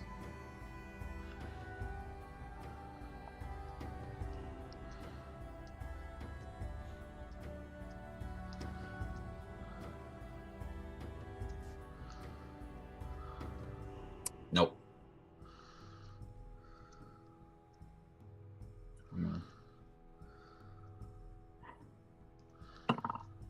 Yeah, I even rolled for it. V, Hector looks at you and kind of puts an arm around your waist and goes, "Hey, do you want to get out of here?" She's kind of like, puts her head against his chest. And he basically one arm carries you out the door. Oh.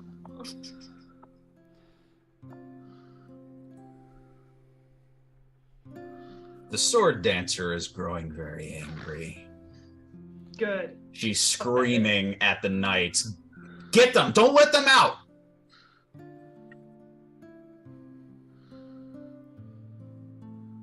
Dude, you're still there, Taruk. That's all right. Taruk's gonna do what Taruk's gonna do. All right, man. I'm still giant Taruk for now. Yeah. Surrounds a creature it can see within 60. I think you're well within it. All right, Taruk, give me a dexterity saving throw. All right. That's a 17 plus 3, dirty 20. Okay, that's a pass. Creature moves. Okay. You save, which is very good. 2, 3, 4. I don't have enough d10s.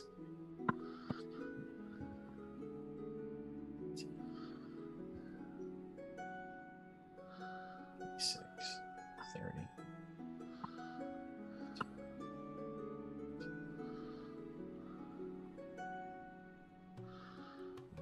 That's 8 and 2. 53.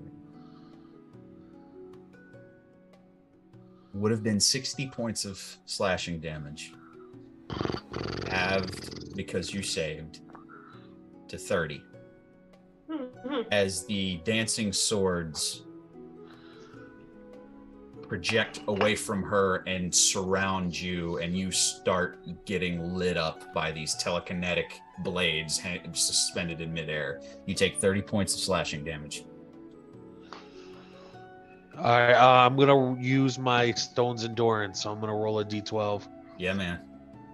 for that one, and yes, 12, baby, plus my con. Mm-hmm. 04. Yeah, it's 18. Or 18. sorry, Nope. well, no, hold on, No. 12. Should 16. be 16. 16. Yeah, 16. Sorry, 16. So 30 minus 16 is 14. 14 points. Okay, cool. 14 points of slashing damage. Yes. And you just see is just this snarl and just this utter frustration of, why won't you die? That's what he does, bitch. Doesn't die. That's it. Basically. Taruk, you're up, man. All right, so I'm in a dilemma here because I got these three fuckers right here. Actually, there's one person who didn't go. Oh shit. Oh shit. Calliope. Yep.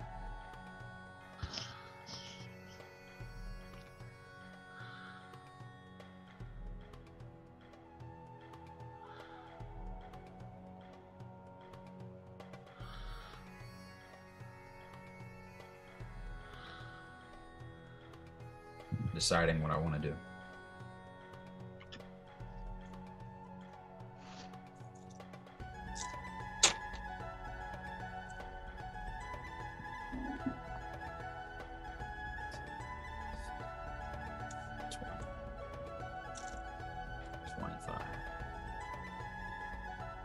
30.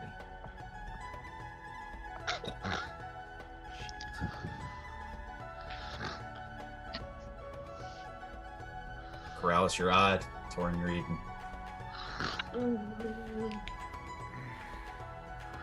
Corrales. No. Tim, is it going to be a melee attack? It is. I'm going to use my reaction for interception. Mm-hmm. If it hits, then I'm going to minus 1d10 Okay. for the damage. The first attack is a 21. That hits. Yeah. Jesus.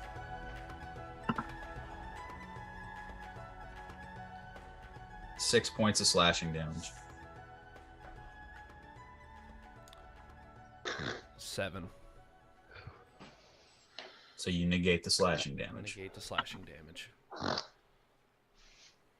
17 points of necrotic damage, Corrales. I can't do anything about that. You're carrying me, right, Torn? I am. I'm unconscious. Okay. Second is aimed at you, Torn. Okay. That's a 29 to hit. That hits. 6 points of slashing damage. Okay.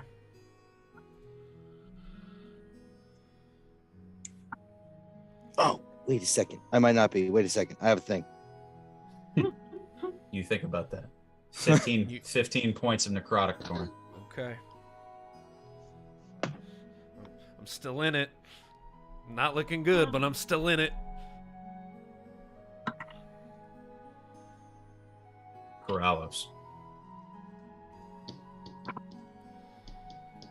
That's a 30. 30? Yeah. Jesus. It's a plus 11 to melee attacks. Her bonus is almost my AC. Right.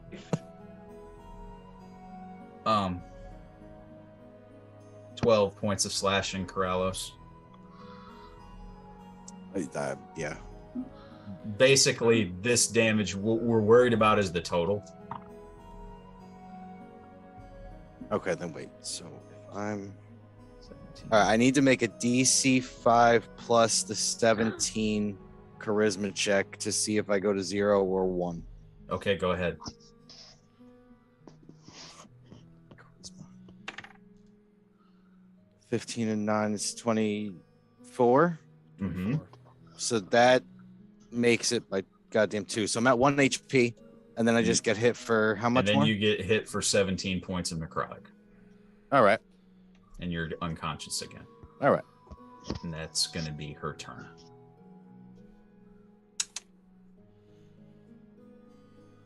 Now, Taruk, what are you doing? All right. Well, first thing I'm gonna do is Taruk's going to rage. Okay.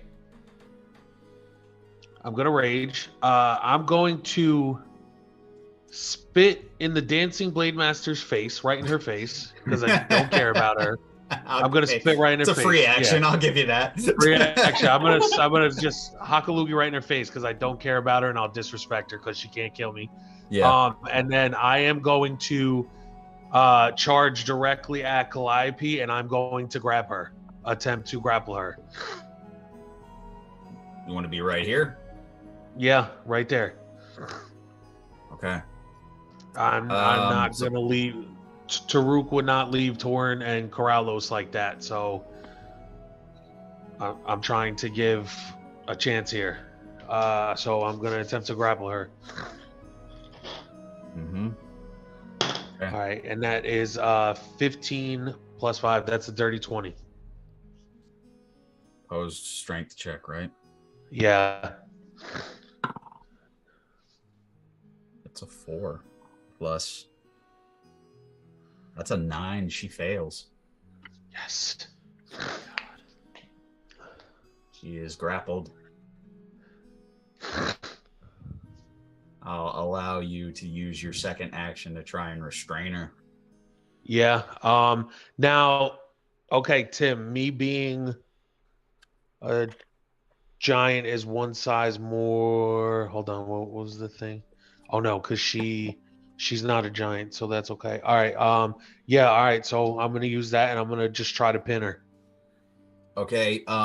Give me a strength check with advantage. Okay. You got it because you're raging anyway, but All right. take the Yeah. advantage regardless of All reason. right. So that first roll was a 19. Come on, that 20. Okay, 16. All right, that's fine. So 19 plus the 5. Yeah, okay. Roll me just for the sake of it. Roll me some unarmed strike damage, please. Unarmed strike. Okay. Which is just damage? Yeah. All right. Trust me, I'm gonna narrate something for you. So okay. just roll me some unarmed. Is that a D6 or a D4 for unarmed strike? Oh, for Barb? I think for Barbarian. Your D4 plus your strength modifier. Okay. And you're raging. Okay, yeah. So 6, 7, 8. 8 total points. Okay. Basically, you put your shoulder into Calliope, lift her up, and spinebuster her onto the floor of the tomb. Let's Malbo style right there. That's right, baby. Like, and it's almost like it almost works like a spear, except there's no like going through her. You go and lift her up off the ground and it's spine that buster. Elijah Burke spear where he catches them spine buster. Yeah. And she is pinned and she is down. All right, that's it. And then I'm just going to yell to everybody, run. And that's it. That's everything that I can do because now I'm holding her down, so I'm restrained with her. I'm still in my rage, so yeah. Okay.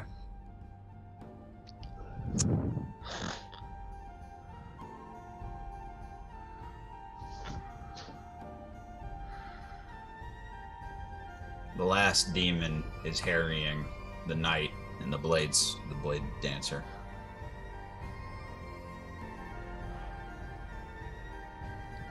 I'm gonna move forward. Corrales, you're up. Draco, you're on deck. You are Corrales unconscious.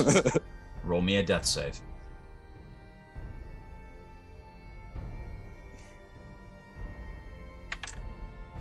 14. That's one success. Mark it down. I don't know where that box is. You will. Draco, you're up. B, you're on deck.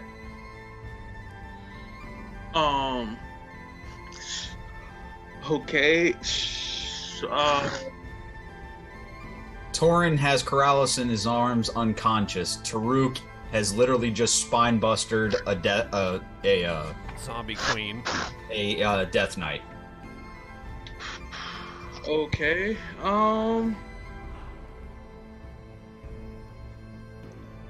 Alright, so I want to cast something.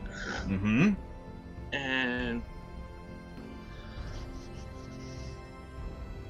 I want to center it two to the left of Calliope, and one up.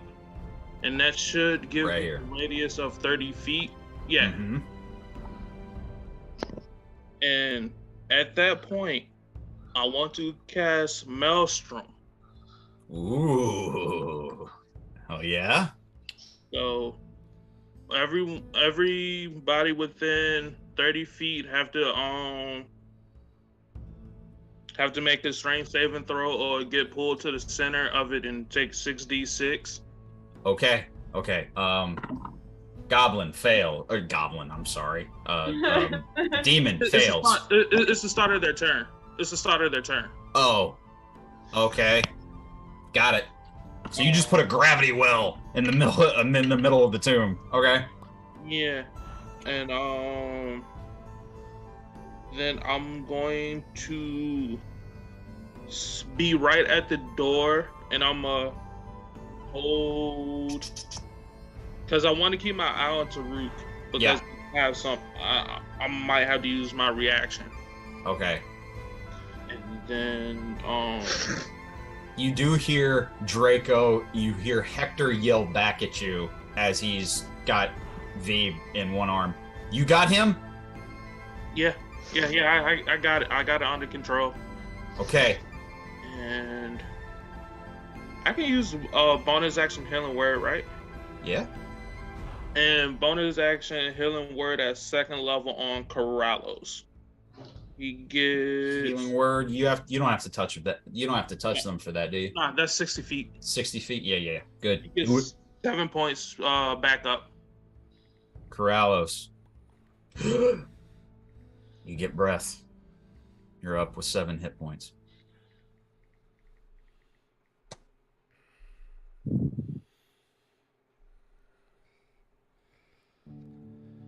And that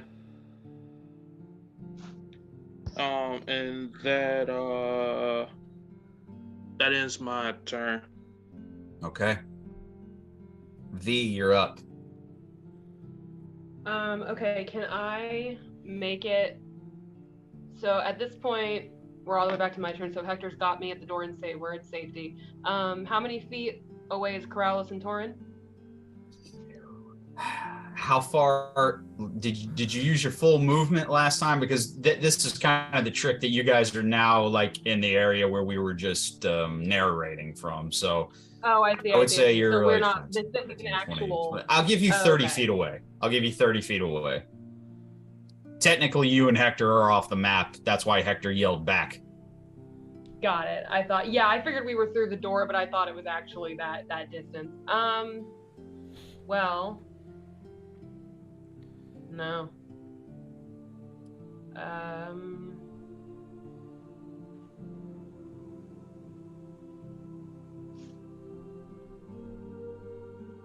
Very good job. Yeah, never mind. I was looking at the map. No, yeah, I don't believe I can do anything. How? This is too meta of a question. I want to ask how jacked up does Hector look, and has he used his whole lay on hands pool? So is he whatever health he's at? You don't know about the lay on hands. He is looking. He looks very rough. Well, because I can't really do anything else, I will at the very least kind of like once we're through the door and after he heals back, I just kind of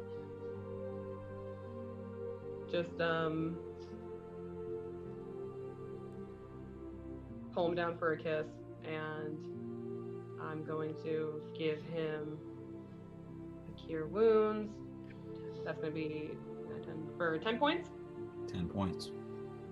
Yeah, basically like we get down there, I just kind of give him like not like a deep, grabby, passionate kiss, but just a sort of like kind of slow, shaky, nervous, but this is comforting kiss. Thank God you're alive kind of kiss. Yeah. Yeah, it's not like a sloppy like, oh, we're alive. No, it's like kind of like a shaky, sad. I'm still covered in blood. The necrotic damage is still fucking me up a little bit, and I just kind of give him a kiss and heal him up for 10 points. All right. I know it's late. And then I just kind of like. I really want to get to this point because it's a really good cutoff here. So I know it's late, so just please bear with me. You're good, Tim. Yeah. That's all I can do. Okay, V. Is that it for your turn? Yeah. Okay. Basically, with what's left of it, that knight and just eviscerates what's left of the demon. And he just turns and looks back to you guys running out. Did he make his strength save? Let's see, huh? What's the save on that? Strength 16. Yes, 19. Yeah, he holds his ground but he's fighting the arcane force that's trying to drag him to that center point. Yeah, so it's still difficult terrain. So yeah. So. And he doesn't move. He's kind of letting the Death Tyrant do its thing. Or, excuse me, the Death Knight do its thing. So many words. Torin, you're up. All right. You see Corrales come to consciousness in your arm. Okay. With me having already picked him up, can I dash with him on my shoulder? Yeah. That'd be half your dash. Okay, so it'd basically just be my full movement. All right, I'm gonna use everything I've got to get through the doorway. She cannot attack you. She is restrained. And as soon as I'm gonna take like a step, tell Taruk, you better catch up, and then take off. Okay. I'm going to say Torin, while carrying Corrales, you do catch up to Hector and V, who haven't made it too far into the passageway that you guys came before. Okay.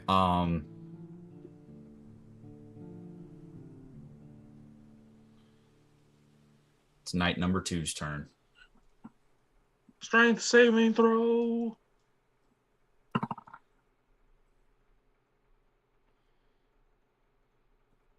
$13. He fails.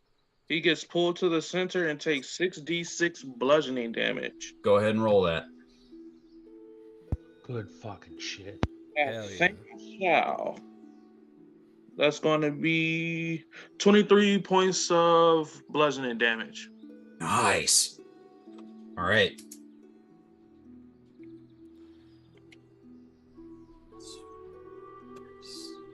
Okay. So you see as he's being, against his will, being pulled to this point, this vortex point.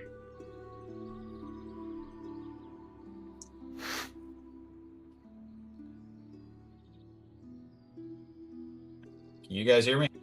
Yep. Yeah. You're Okay, good. You're cool. good. You're good, Tim. You see as this guy's being drugged, literally like clawing at the ground while he's being pulled into this vortex of force energy and arcane energy, and just and he's kind of like in this almost like a small little arcane tornado that's just pulling him around, and he can't.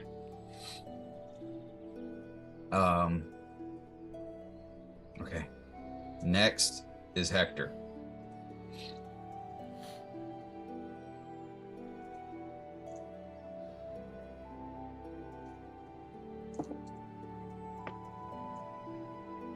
What does he have left? I will say she's not kissing him anymore, but she is like death gripping his hands. Yeah.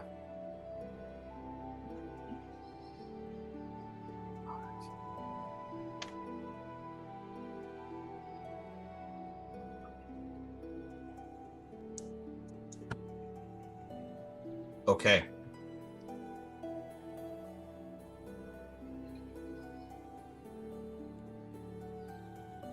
He just looks at you. I gotta make sure that they make it. Okay? I'll be right back. Oh, he's got a yank to get his hands out of there, and she just sort of clutches him and like he's gonna go, but He just squeezes kisses him your with his hand as he's holding it. He hasn't let go yet. I'll be Yeah, right she's back. not gonna have to pull away, and she just lets him go. But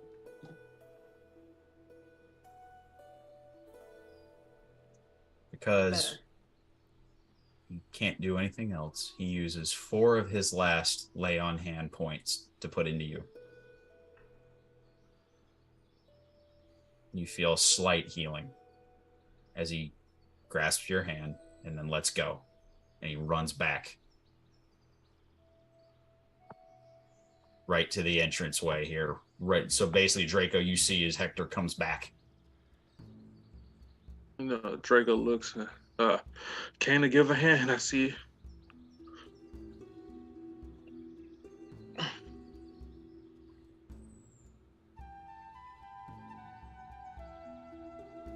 You know what? It takes away from the moment a little, but he doesn't do lay on hands. He does something else.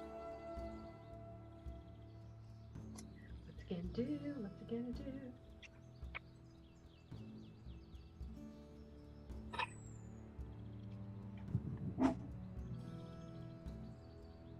Trying to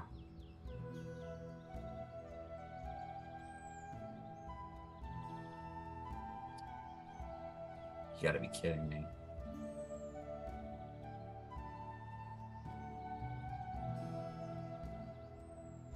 He can't do it. That's not what it does. It's Fae or Fiend. It's not undead.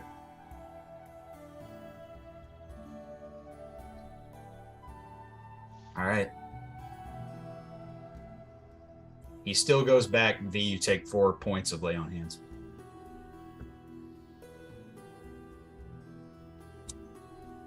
Next turn. Actually, he's going to use the rest of his movement. He's going to come up to Taruk. It's the best thing he knows how to do. All the way to... Yep. Oh, you motherfucker.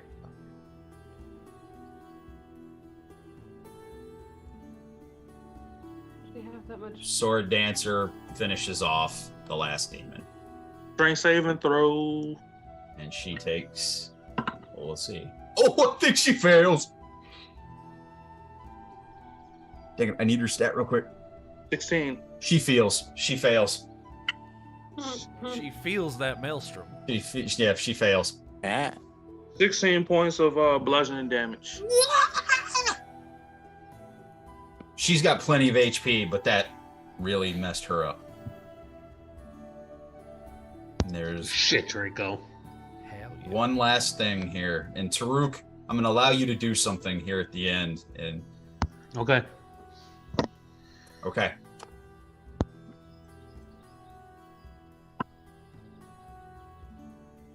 What is the DC for that maelstrom, 16. Draco? 16.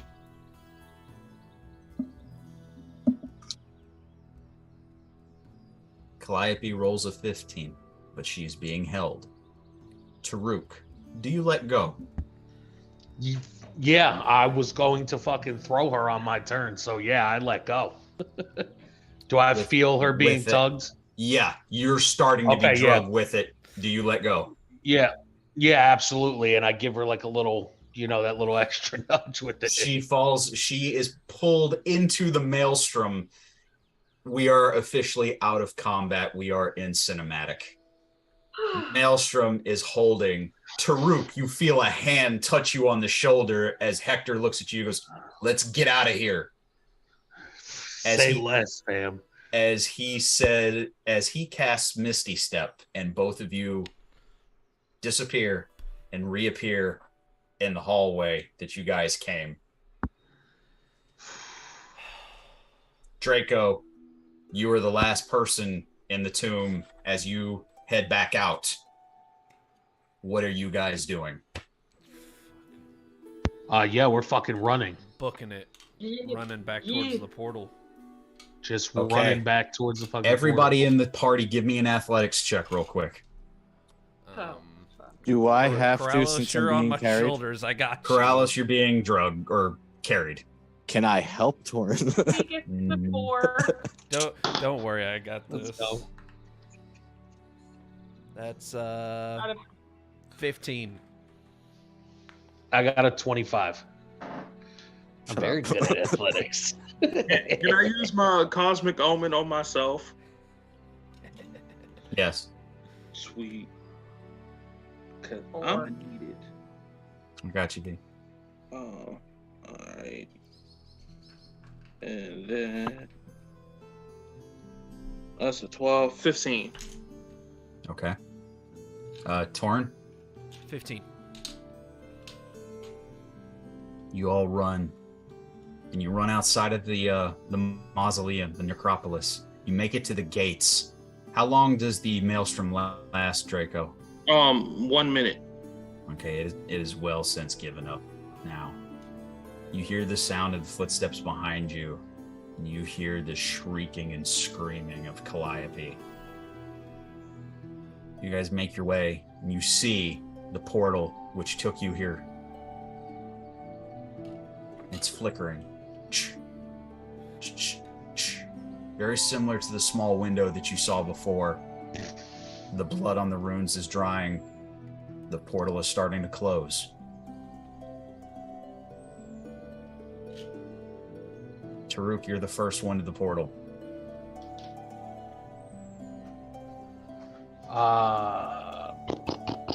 What do you do? How far is everybody behind me? Draco and Torin are the next two that you see. Torin has got Corrales on his shoulder. All right, Basically, Belden and Sapphire are basically kind of like they stayed back to guard the portal, and they're like saying, "Let's go, let's get out, let's go." Yeah, we're just gonna. Can I reach out, like, cause I'm still giant, so I have a little bit of length. Can I try to like reach out and just kind of like, hurry?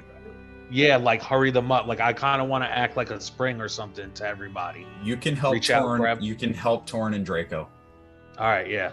So let me So reach out to basically, them. with And Torin's extra load of carrying Corrales, you help him and get them. Draco, Torin, Corrales, you don't have a choice. Draco, Torin, you're at the gate. The gate is flickering. What do you do?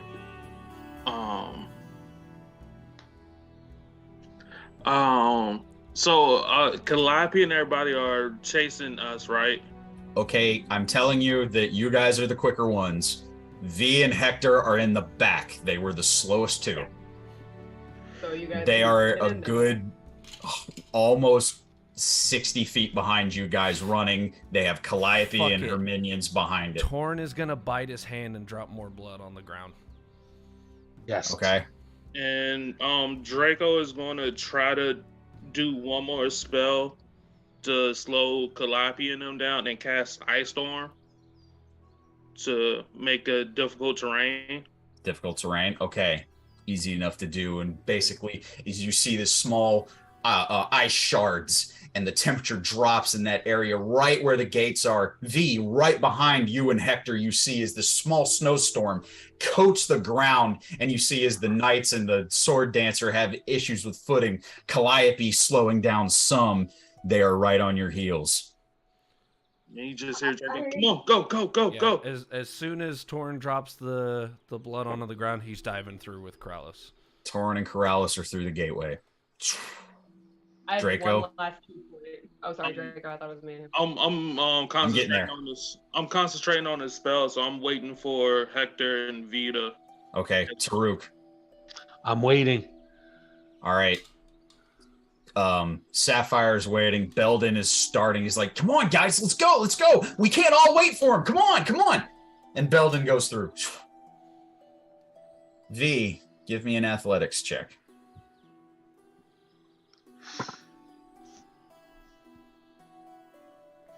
Okay. So that's a 12, but I have one last key point that I could Mhm. theoretically use Step of the Wind with. Okay, you do that. Still have movement if I take Hector with me, but that's still better than we were doing.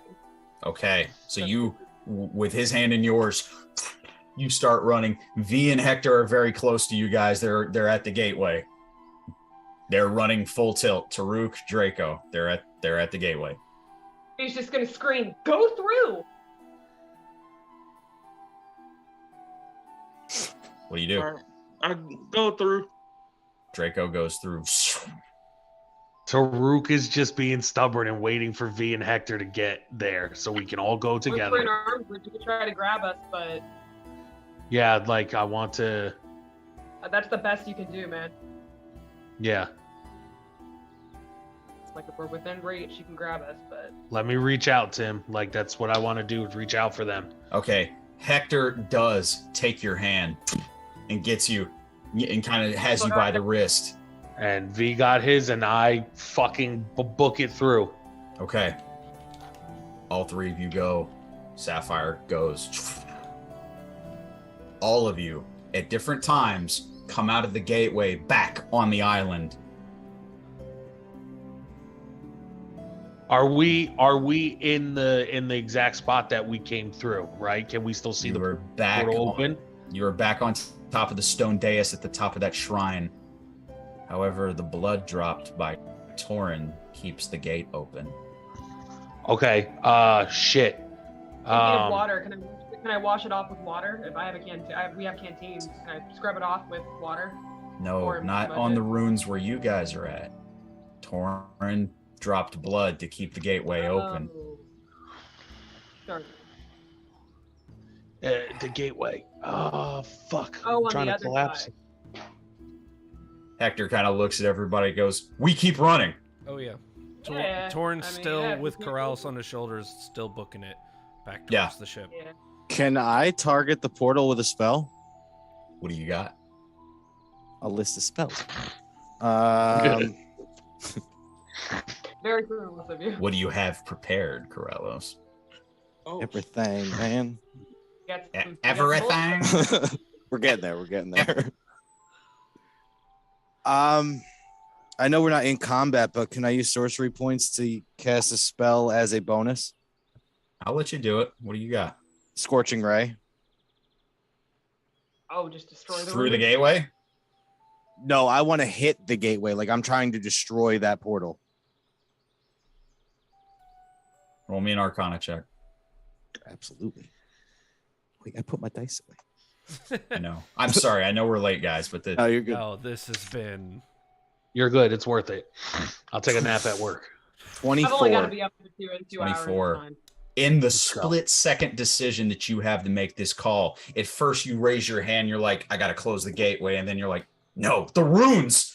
And you just, in that moment, aim at the runes and you blast. And you see, as a gauntlet hand is coming through the portal. You see as the Eldritch Blast blows away some of the stonework at the foot of the shrine, and literally you see the gateway just cut, and you see the arm of Calliope is cut off just below the elbow as the undead arm drops to the ground. Shit. Are we still running? Yeah. Hector is all but screaming at you guys to keep running. All right, then I'll Taruk's mage gonna- hand to grab that. Yes, that's it. Mage hand or Taruk was picking it up, and then we run. Okay, grab it. Either way, yeah. Yeah, And Taruk got it. Back on the Yeah. shoulder goes Corrallos. Back on the shoulder Yeah. goes Corrales. You guys are running, and you We're run, out. and you don't stop. You're backpacking it this time, Corrallos. That's fine. We don't have the time, but basically, you guys take a point of exhaustion to I was get gonna back. say, V's got a key point. She just passes out. You guys get to the beach where the ship that you came here, the bronze longship, is waiting for you.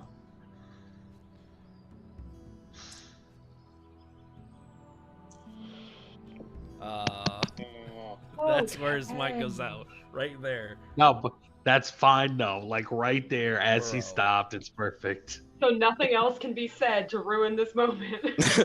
Right? Unless you've got good things to add to it. Sign off, man. Right when I'm trying to sign off. You guys make it to the beach. You all take a point of exhaustion. But Shroud is recovered. However, Calliope has been raised. By who? Why? Those are better questions. But you all live. As you all breathlessly, exhausted, are just on the beach waiting for the long ship to come close enough for you guys to get picked up.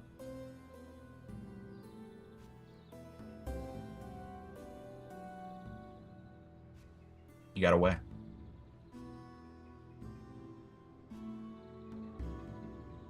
We'll pick up next week.